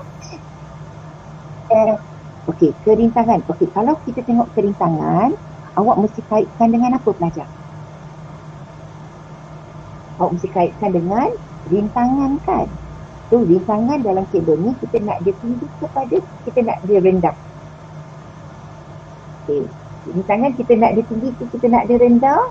So kerintangan kita nak dia rendah. Okey, betul, bagus. So kerintangan kita nak rendah. Rendah yang mana? So ini satu kan. So lagi satu, mana yang rendah? Kita mesti buat dua. Oh ni. Sebab ini negatif. Betul tak? So kerintangan kita nak pilih dia rendah. Sebab rintangan kita nak dia rendah. Sebab supaya kuasa yang hilang juga nak rendah. Okey, ketumpatan. Ketumpatan ni kita mesti kaitkan dengan apa pelajar? Ketumpatan kita mesti kaitkan dengan jisim. Jisim kabel tadi. Jadi ketumpatan ni kita nak tinggi ke rendah. Jisim kabel kita nak tinggi ke rendah.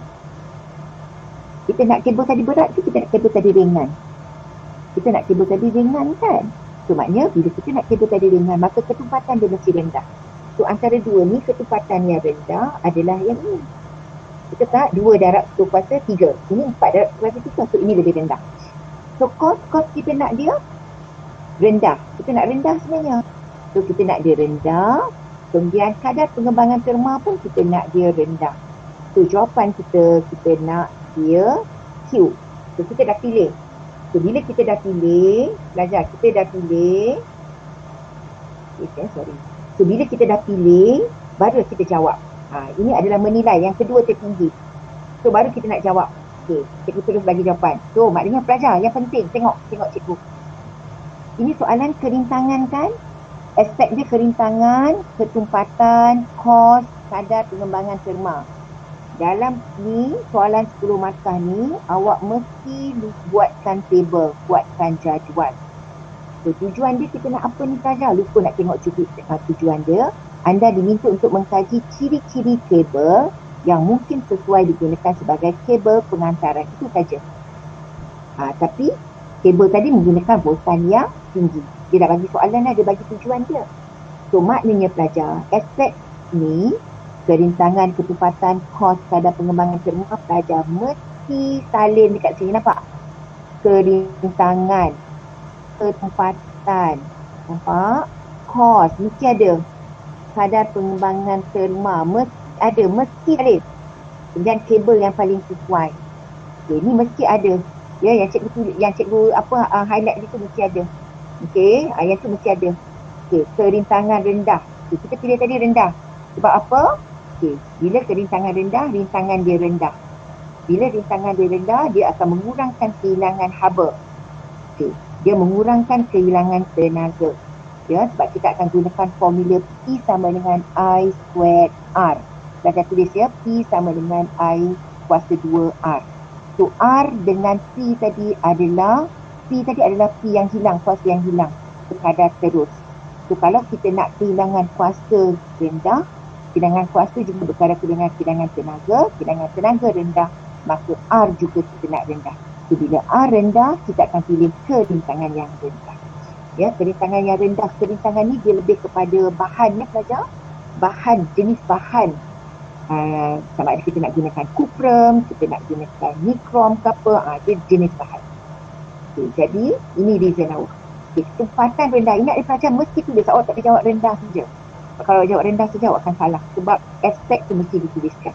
Ketumpatan rendah sebab jisim ringan. Ya, ataupun ringan ataupun jisim kecil. Kos tadi kalau perhatikan dia tulis sini kos sederhana. So kita tak nak kos tadi sederhana, kita nak kos sama ada tinggi ataupun rendah. Kita tak ada sederhana. Sederhana dalam fizik kita boleh terima cuma bagi beta. Ya, awak dah belajar ke radioaktif kan? Beta kat situ kita ada kuasa pengayunan dia sederhana, kuasa pengembusan dia sederhana. So untuk beta saja kita terima sederhana. Yang lain dalam fizik tak boleh guna sederhana. Awak boleh guna sama ada tinggi atau rendah saja. So dia pilih sini sederhana. Tapi sebenarnya kita nak dia kos rendah. Tapi dia sederhana ni maksudnya atas sedikit daripada yang rendah. Maksudnya dia bagi kos sederhana. Jadi kita masih lagi acceptable. Kita masih lagi terima. Tapi bila kita jawab soalan, awak tak boleh jawab soalan itu. Awak kena bagi kita nak kos rendah. Ingat ya, kita tak nak kos sederhana, kita nak kos rendah. Sebab apa? Menjimatkan apa? Ya, kos jumlah keseluruhan projek tersebut akan rendah. Ya, okey. Kadar pengembangan terma tadi rendah. Supaya apa? Reason awak. Ini reason dia. Kabel tidak mudah putus. Okey. Untuk soalan 10 markah ni pelajar boleh jawab sebanyak mungkin. Ya, awak tak sure pun awak boleh jawab. Sebab dia cuma cari jawapan yang betul saja. dia takkan bagi awak penalize. Kecuali kalau kontradik. Kontradik tu contoh macam ni pelajar. Kita dah tahu kerintangan kita pilih tadi rendah. Okay. Rendah dia sama ada tinggi ataupun rendah. Awak dah pilih rendah. Tapi awak tak sure. Awak tulis juga kerintangan tinggi. So barulah awak akan salah. Sebab maksudnya pemeriksa tahu awak tak tahu. Rendah ada, tinggi ada. Awak kena pilih salah satu saja. Faham? Itu baru awak akan salah. Okey, tapi reason tengok. Rintangan rendah mengurangkan silangan haba. Ini semua adalah benda yang berlainan. Ini dengan rintangan. Ini dengan haba. Yang ini dengan tenaga. Faham tak? So awak boleh bagi. Walaupun salah, dia takkan penalize awak. Sebab itu adalah awak punya idea. Ya, dia cuma cari jawapan yang betul je. Ingat ya, yang tak boleh dalam struktur. Yang boleh dalam 10 markah saja pelajar. Dalam kefahaman dengan ini tu tak boleh jugalah ya pelajar. Yang boleh cuma dalam 10 markah saja. Dia akan cari jawapan yang betul saja. So awak kena bagi lebih. Sebab kalau tak bagi lebih baru awak akan sayang. Okey, kecepatan rendah, okey awak bagi lebih, banyak lagi. Yang akan salah tu macam ni pelajar. Awak tulis ringan, lepas tu awak tulis berat. Ringan tu berat, baru awak akan salah. Sebab ringan dengan berat, opposite dia berat. Tapi dua-dua awak ada, baru awak akan salah. Tapi jisim kecil ni awak ada. Contoh pelajar tulis macam ni. Berat. Okey. Jadi, jisim kecil kan. So ini dia dah jadi kontradik. Dengan jisim kecil berat. Dan jisim kecil berat pula. Maksud dia sama kan? So awak akan salah ni lah. Faham tak? Sebab dia dengan benda yang sama, dengan aspek yang sama. Faham? So maknanya, yang itu je yang tak boleh. So contoh kalau awak jawab macam ni. Jisim kecil, ringan. Lepas tu tiba-tiba awak kata takat lebu tinggi pula kat sini. Tu tak ada masalah. Sebab dia bukan aspek yang jisim tadi. Ya. Okey, kos rendah menjimatkan kos tadi cikgu ni. Okey, ada pengembangan terma tadi rendah. Kabel tidak mudah mengembang semasa cuaca panas. Mesti tambah cuaca panas. Dia jangan kata kabel tak mudah mengembang saja. Ya, semasa cuaca yang sangat panas ke apa boleh lah. So kabel yang paling cepat adalah Q kerana ulang balik ni kerintangan rendah, kecepatan rendah, kos rendah, kadar pengembangan terma rendah. So ini sangat penting awak ulang balik. Sebab ada pelajar berlaku macam ni tau. So dia lupa, dia memang kita nampak dia dikit. So kos, dia tak ada jawab. So dia akan salah dekat sini. Tapi kita akan tengok dekat sini dia ada, pelajar ni ada buat kos rendah kat sini. So maka dia akan dapat juga markah yang kelima ni dia akan dapat juga. Sebab dia ada tulis kat sini kos rendah. Dan dalam masa sama dia dapat juga markah ke-10. Markah dia tak hilang. Boleh faham? Sebab pelajar tu dia lupa nak tulis sini. Tapi dekat sini dia. So kita akan bagi markah dia dekat sini. Jadi awak untung. Okay. So yang salah ni macam ni pelajar. Sini awak buat kos tinggi. Kos tinggi. So sini awak dah salah kan? Ataupun sini awak tulis kos rendah lah. Katakan awak tulis kos rendah. Okay, tiba-tiba sini bila cikgu tu tengok awak tulis tinggi pula. Nampak? Kat sini dengan kat sini tak sama. So awak akan hilang markah lah. Make sure kena sama. Boleh faham? Okay, itu saja cikgu nak kasih tahu. Okay, jadi salin je balik supaya awak dapat markah ke-10. Jangan tak buat pelajar. Kalau awak buat, mesti awak dapat markah. Okay, sekarang pelajar, kita pergi kepada AC yang terakhir. Ya, AC yang terakhir. Ini juga soalan SPM. Kalau tak salah cikgu, soalan 2018-19 yang tu lah, 2019 tu. Okey, Raja 91 menunjukkan dua sampan R dan S serupa. Okey, R didayung oleh seorang lelaki, S didayung oleh dua orang lelaki. Yang ni awak dah tahu, ini berkaitan dengan daya. Ini seorang dayung, maka daya kurang. Ini dua orang dayung, daya tinggi. Nampak? Awak dah nampak dah. Okey, kemudian dia kata dalam masa 5 minit, jarak yang dilalui R ialah 100 meter dan jarak yang dilalui S adalah 200 meter. Ini gambar dia bagi. Okey, soalan nak apa? Soalan seterusnya dia kata apakah maksud dengan jisim? Ini mengingat. Jisim adalah kuantiti jirim. Okey, kuantiti jirim ataupun kandungan jirim. So, yang ini kita tolak dalam SPM. Bilangan jirim, jumlah jirim kita tolak. Kita nak cuma ni je, kuantiti jirim dalam jasad. Kalau lengkap kuantiti jirim dalam jasad. Okey, ataupun kandungan jirim je yang kita pilih. Yang ini kita tolak, memang kita tolak dalam SPM. Okey, berdasarkan Raja 91, dia kata nampak? Bandingkan, bezakan ni bandingkan. So ambil jarak yang dilalui, 1 markah, daya yang dikenakan markah kedua, ini yang awak kena jawab. Yang ketiga, pecutan antara sampan R dan S. So ini yang awak nak bincangkan, 3 markah. Markah keempat, bandingkan, hubung kaitkan apa ni? Awak kena hubung kaitkan jarak yang dilalui oleh sampan dengan daya. So jarak dengan daya, awak kena bandingkan berdasarkan sebab semula. Ini dah usul banding jarak. Ini dah banding dengan daya tadi kan? Buat hubungan. So, kemudian kesimpulan berkaitan dengan apa? Daya dengan pecutan. Daya dah ada, pecutan dah ada, dia dah suruh awak bandingkan. So bila awak dah kena pasti ada 5 soalan, baru awak jawab. So, bila awak jawab, ya, ingat dia pelajar, jawapan awak jangan lupa tuliskan nombor soalan. Jangan jadikan dia satu. Ini ya, awak kena B anak 1, B anak 2 tu kena ada. Okay, cikgu letak kat sini supaya mudah kita nak tengok. Okey, yang pertama dia nak jarak yang dilalui sampan tadi kan. Kita tengok cara jawab. Ambil balik soalan nombor 1. Okey, jarak yang dilalui oleh sampan. Tadi kan sampan S. Cikgu ambil S dulu. Okey, sampan S lebih besar sampan S. R. Okey, nampak? So, jarak yang dilalui ini adalah pun boleh ubah. Mesti ada. Okey, itu adalah pun boleh ubah yang soalan nak. So, awak mesti tulis balik. Okey, bandingkan. So, bila cikgu dah start sampan S, sampai ke sudah jawapan cikgu mesti sampan S. Berbanding sampan R. Jangan sekejap sampan S, sekejap sampan R lebih kecil daripada sampan R, S. Tak boleh. Sampan S dulu. Okey, daya yang dikenakan. So, ini 1, ini 2. So, sampan S dulu kan. So, daya yang dikenakan, tengok. Tulis daya yang dikenakan, sampan S lebih besar sampan R. Nampak? Awak boleh tulis dalam bentuk ayat pun boleh. Daya yang dikenakan sampan S lebih besar, eja lebih besar daripada sampan R pun boleh. Bagus. Okey, yang ni cikgu letak simbol saja. Cikgu dah bagi tahu matematik kita boleh tulis 3 simbol saja, lebih besar, lebih kecil, sama juga. Okey, pecutan sampan. So, mestilah ini dia bergerak 200 meter, ini 100 meter kan. So, maknanya pecutan sampan S tadi mestilah lebih besar daripada sampan R. Okey, jadi kemudian dia nak buat hubungan. Hubungan antara jarak dengan daya. Pelajar tengok. Ni jarak yang dilalui dengan daya, nampak? Sampan S lebih besar. Sampan S lebih besar. Maka hubungan dia adalah berkadar terus. So, kita dapatlah betul jarak yang dilalui oleh sampan berkadar terus dengan daya. Kat sini tak ada R, tak ada S. Kalau ada R, ada S, dia bukan hubungan. Ya, awak tak boleh sebut R dengan S tadi.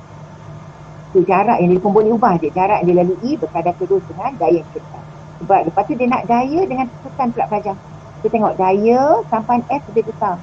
Pecutan sampan S lebih besar. So, hubungan dia juga adalah berkadar terus. So, kalau awak buat terbalik ni, pecutan sampan R lebih kecil. So, sekejap ni sampan S lebih besar, sampan R lebih kecil. Jadi awak ingat, jadi awak akan salah kat situ lah. Jadi kita akan kata berkadar terus. Okay, boleh belajar. Seterusnya soalan kefahaman. Second last ni pelajar, sorry kita lajak sikit. Okay, salah seorang lelaki dalam bar menjatuhkan sekutu batu. Okay, yang ini penting pelajar terangkan mengapa gerakan itu adalah seperti yang ditunjukkan dalam belajar 9.2. Okay, yang ni cikgu pergi laju pelajar. Ya, sebab mungkin cikgu Ahmad nak pergi sembahyang Jumaat kot sekarang dah boleh Cikgu Ahmad? Boleh ke lajak sikit? Okey, P dengan Q dia mesti ada pelajar. Sekejap. Okey, cikgu ni. Okey, nampak? Nampak nombor 1. P dengan Q dia nak gerakkan. P dengan Q ni mesti ada. Ni mesti ada. Sebab ini. Ni dekat sini. Awak mesti ada. Okey, jadi P ke Q atau 0 ke 20 atau awak kata sebelum Q kita terima. So, nampak? Ini halaju melawan masa. So, bila halaju melawan masa, kecerunan graf dia akan mewakili pecutan. Kan? Kalau kita ambil terus dengan halaju, maka halaju bertambah. Yang ni kan maknanya awak akan katalah PQ halaju bertambah. Ikutlah, betul lah. Yang ni pilihan jawapan. Okey, awak kata, oh yang ni dia pecutan. Kecerunan mewakili pecutan. So, awak kata PQ memecut. Betul. Tapi awak tengok pula, oh tapi dia berkurang ni. Kan dia landai kan. Kecerunan dia landai. So bila kecerunan mewakili pecutan, landai tu maksudnya dia berkurang. So maknanya awak kata pecutan berkurang pun betul juga. PQ pecutan berkurang, betul. Jadi bila ada pecutan, markah kedua kita kena bagi sebab. So bila PQ memecut, kenapa PQ memecut? Sebab ada daya paduan. Sebab ada daya paduan. Cukup lagi. Yang ini pilihan jawapan dia. Bila ada daya paduan, maka daya paduan tadi tidak sifat. Ini pilihan jawapan saja pelajar. Awak jawab satu je, pendek je. PQ memecut, cukup. Ada daya paduan. Kerana ada daya paduan, dapat markah kedua. Okay. Ada daya paduan, maksudnya daya paduan tadi tak sifat. Bila daya paduan tak sifat, daya tak seimbang. So awak boleh jawab salah satu. Okay. Dalam kes ni, tahun ni pelajar dia nak dengan rintangan air. So mesti ada rintangan air. Okey. Jadi yang ni pilihan jawapan lah. Awak dah ada daya paduan pun okey dah tu. Ataupun daya paduan tidak sifat. Okey. Sekarang Q dengan R pula. Yang ketiga. Pada QR, okey, ingat dia pelajar bila pemeriksa dia tanda, dia akan tengok ada tak ni? Yang cikgu highlightkan ni. Ada tak ni? Kalau tak ada, walaupun awak kata mula-mula dia memecut. Mula-mula dia memecut. Tapi awak tak cakap. Apa PQ 0-20 sebelum Q. So awak tak dapat markah. Walaupun betul dah awak kata dia memecut. Tapi tak dapat markah sebab awak tak sebut yang depan. Awak tak ikut gambar rajah soalan. Faham? Sebab tu awak kena ikut gambar rajah soalan. Okey. Jadi dekat sini QR ni awak kena kata QR. Mesti ada dalam jawapan awak. Ya, QR tu dia halaju malar. Ni halaju malar.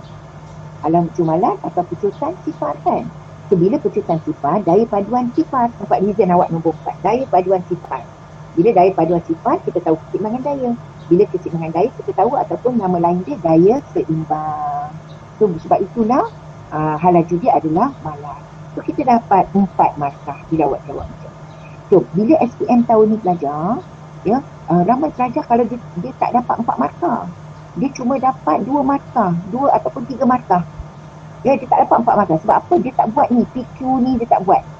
Ya, dia QR ni ramai pelajar tak buat. Minimal ramai pelajar yang dapat 2 markah saja. Reason dia betul. Ni dia dapat markah, reason dia betul. Tapi dekat sini dia salah sebab dia tak buat QR ni, tak buat. PQ ni dia tak ikut gambar rajah. So ingat ni pelajar, bila ada gambar rajah, awak kena ikut apa yang gambar rajah tu bagi. Okey, penting. Okey, seterusnya kita soalan pengubahsuaian. Okey, ini adalah section P. Ini section P kan, section P ni adalah aras yang paling tinggi. Iaitu dia ada soalan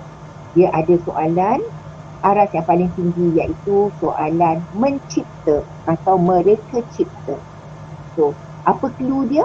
Ayat dia mengubah suai. So, ayat dia akan kata kita mengubah suai. Ya, macam mana cikgu nak bagi penuh pula ni, cikgu pun dah lupa dah. Okey, dah hilang ya. Okey, mengubah suai. Nampak dia ada kata mengubah suai. So, maknanya kita nak mereka cipta. So, tengok soalan, baca soalan. Untuk memancing itu kepada sampan untuk memancing itu kepada sebuah sampan yang laju. So, kita sampan untuk memancing. Tapi kita nak ubah suai jadi sampan yang laju dan boleh bergerak dengan lebih cepat. So, maknanya sampan laju awak tak boleh bagi sebagai jawapan. Bergerak dengan lebih cepat awak tak boleh bagi dia sebagai jawapan. Sebab kalau ada saja jawapan tu dalam jawapan awak, maka pemeriksa akan salah. Ya, dia tak terima jawapan tu. Dia tak salahkan, dia akan biarkan tak bagi markah lah. Sebab ingat ya, untuk 10 markah ni kita cuma cari jawapan yang betul saja. Okey, jadi dia nak berdasarkan ciri-ciri, tengok ciri-ciri dia. Okey, pelajar boleh nampak ya pelajar? Boleh tahan lagi ke? Sikit lagi ya. Okey, nampak ciri-ciri sampan. Yang ni penting cikgu nak terang kepada awak. Dia nak pengubahsuaian tu berdasarkan ciri-ciri sampan, kuasa enjin dan saiz kipas. So dia akan bawa 10 markah. Okey, bila dia bagi macam ni pelajar, awak sendiri decide. Oh, tengok kuasa enjin tak ada pilihan. Kuasa enjin sama ada dia kuasa enjin yang tinggi atau kuasa enjin yang rendah. Betul tak? So ada satu je pilihan jawapan awak. So satu pilihan jawapan, ya, tinggi ataupun rendah. Kemudian enjin tadi kuasa dia tinggi atau kuasa dia rendah. Kemudian jawapan dia, so 2 markah je daripada kuasa enjin. So saiz kipas pun sama juga, awak tak ada pilihan. Saiz kipas sama ada kita nak dia besar atau kita nak dia kecil. So itu adalah markah ketiga dah awak dapat. Betul tak? Tak ada pilihan dah. Saiz kipas sama ada dia besar atau kecil tu. Awak tak boleh bagi dua-dua. Kemudian reason awak. So ada 4 markah dah kita dah ada. Yang reason dia markah keempat. So untuk kuasa kita dah ada 2, 1, 2. So 2 darab dengan reason dah ada 4. So maknanya ciri sampan ni awak kena bagi banyak. Faham? Ciri sampan ni awak kena bagi banyak. Jadi itulah dia. Yang ini awak tak boleh bagi banyak. Awak boleh bagi banyak adalah ciri-ciri sampan. Daripada situ cara awak nak penafas. Okey, awak buat table pengubahsuaian dengan alasan. Okey, sekarang bentuk sampan. So bentuk sampan, kita nak sampan tadi laju. Tadi ini termasuk ciri-ciri sampan. Okey, cikgu pergi terus kepada ni. Sorry pelajar. Cikgu nak ni kuasa enjin dengan saiz kipas. Yang dah fix, kita tak boleh ubah tu, cikgu nak terus kepada itu. Pelajar ingat ya, tengok nombor 5. Kuasa enjin. Kuasa enjin tadi tinggi. Kita tak ada pilihan dah. Kuasa enjin kita nak tinggi supaya tenaga tinggi. Kuasa adalah tenaga bagi masa kan. Bila kuasa tinggi, tenaga juga tinggi. So, bila tenaga tinggi, kita boleh terima koma. Yang ni kita tak buat. Ni, kita buat koma. Awak buat koma. Awak buat koma. Awak jangan buat double slash. Double slash tu nampak sangat macam awak. Cikgu dia ngajar tema kata. Koma. Awak buat koma. Awak buat koma je. Jadi pilihan jawapan awak macam ni.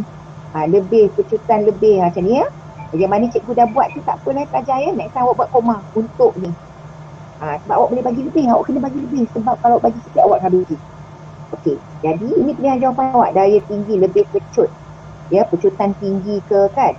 Kemudian perubahan momentum tinggi. Yang kita tak boleh ni bergerak lebih cepat sebab soalan. Tolak untuk semua dalam kes ni. Laju tinggi sebab itu pun soalan. Momentum tinggi pun dia tak mau. Dia reject sebab dia berkait dengan hal laju dia kata.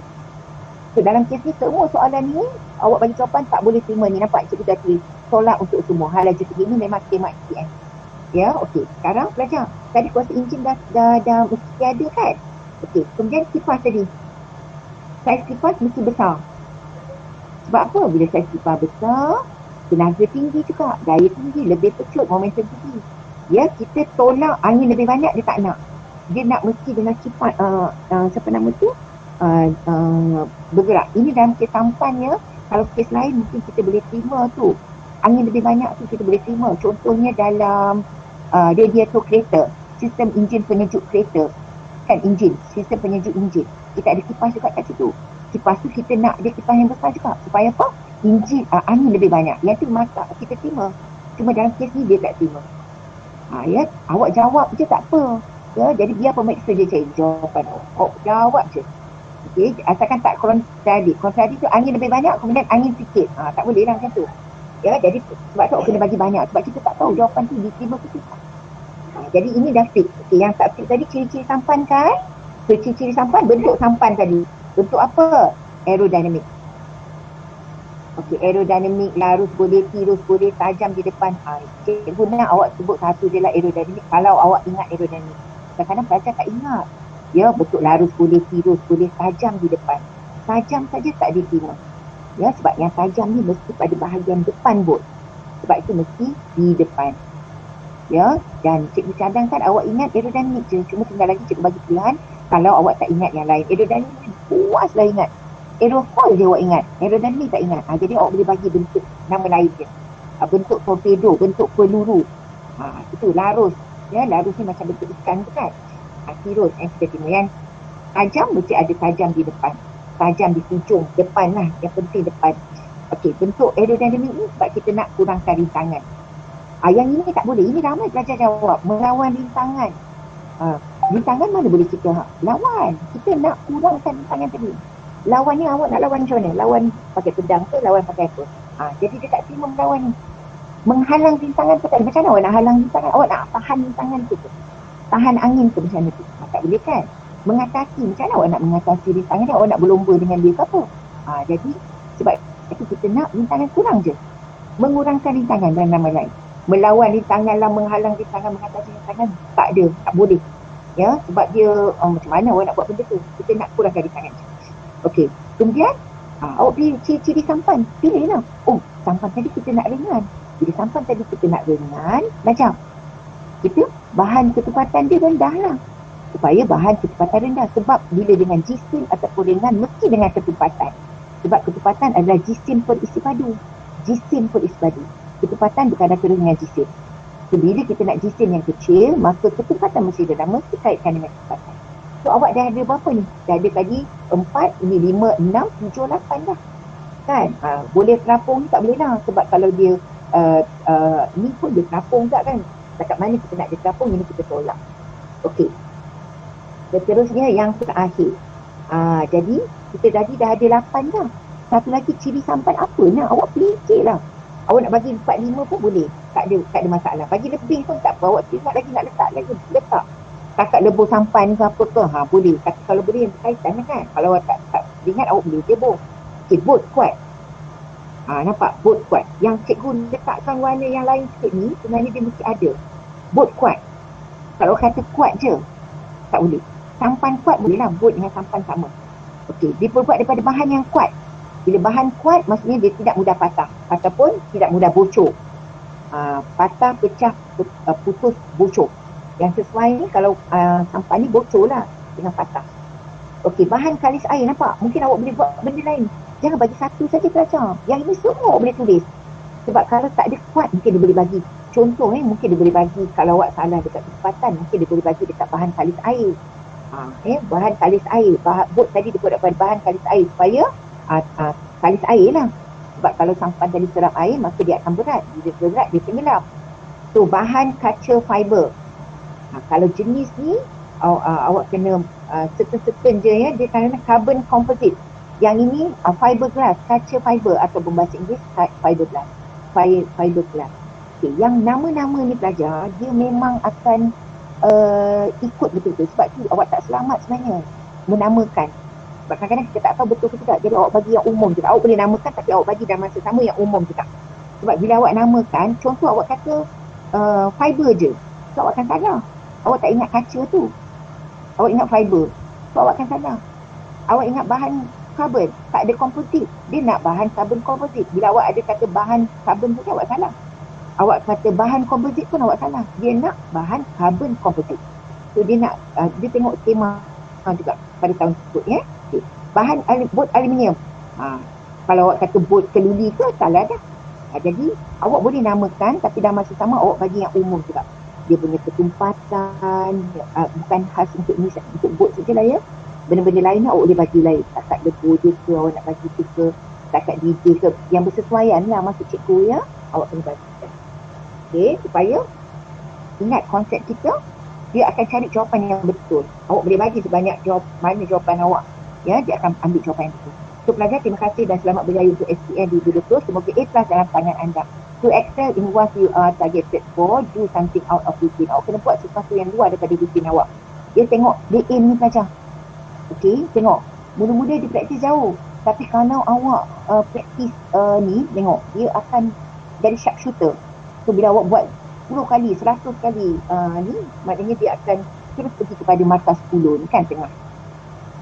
Sama juga tu pelajar sebenarnya. Yang apa tu? Pelajar dengar ke cikgu ni? Hello pelajar? Dengar cikgu. Sorry, sekejap je lagi, sikit je lagi. Sama macam, pelajar. Okey, sama macam, ingat tak yang menang Olimpik tu, yang budak umur 14 tu kan? Yang acara terjun tu kan? Terjun 10 meter anjal tu. 10 meter anjal tu apa? 10 meter tu kan? Dia rupanya dia praktis, kan markah dia dapat perfect. 10 kan? Berapa kali terjunan dia dapat perfect kan? Sebenarnya bila kita baca dia punya tu, dia buat satu hari saja 400 terjunan dalam masa satu hari. Sebab itulah dia boleh perfect. So, sama juga dengan kita. Ya, kalau pelajar nak perfect, pelajar nak A+, so tak ada cara lain. Pelajar mesti practice makes perfect. Istilah lama tapi masih relevan sampai sekarang. Okey, so pelajar, ada soalan tak apa-apa? Ada soalan tak nak tanya cikgu? Tak ada cikgu. Okey, so cikgu ucapkan awak semoga awak dapat A+. So cikgu ucapkan terima kasih dan good luck untuk awak. So cikgu serahkan kembali kepada Cikgu Ahmad Nirmi. Cikgu Ahmad.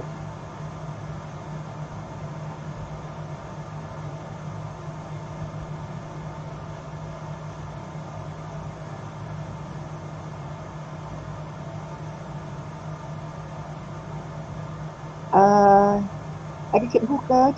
Cikgu Ahmad?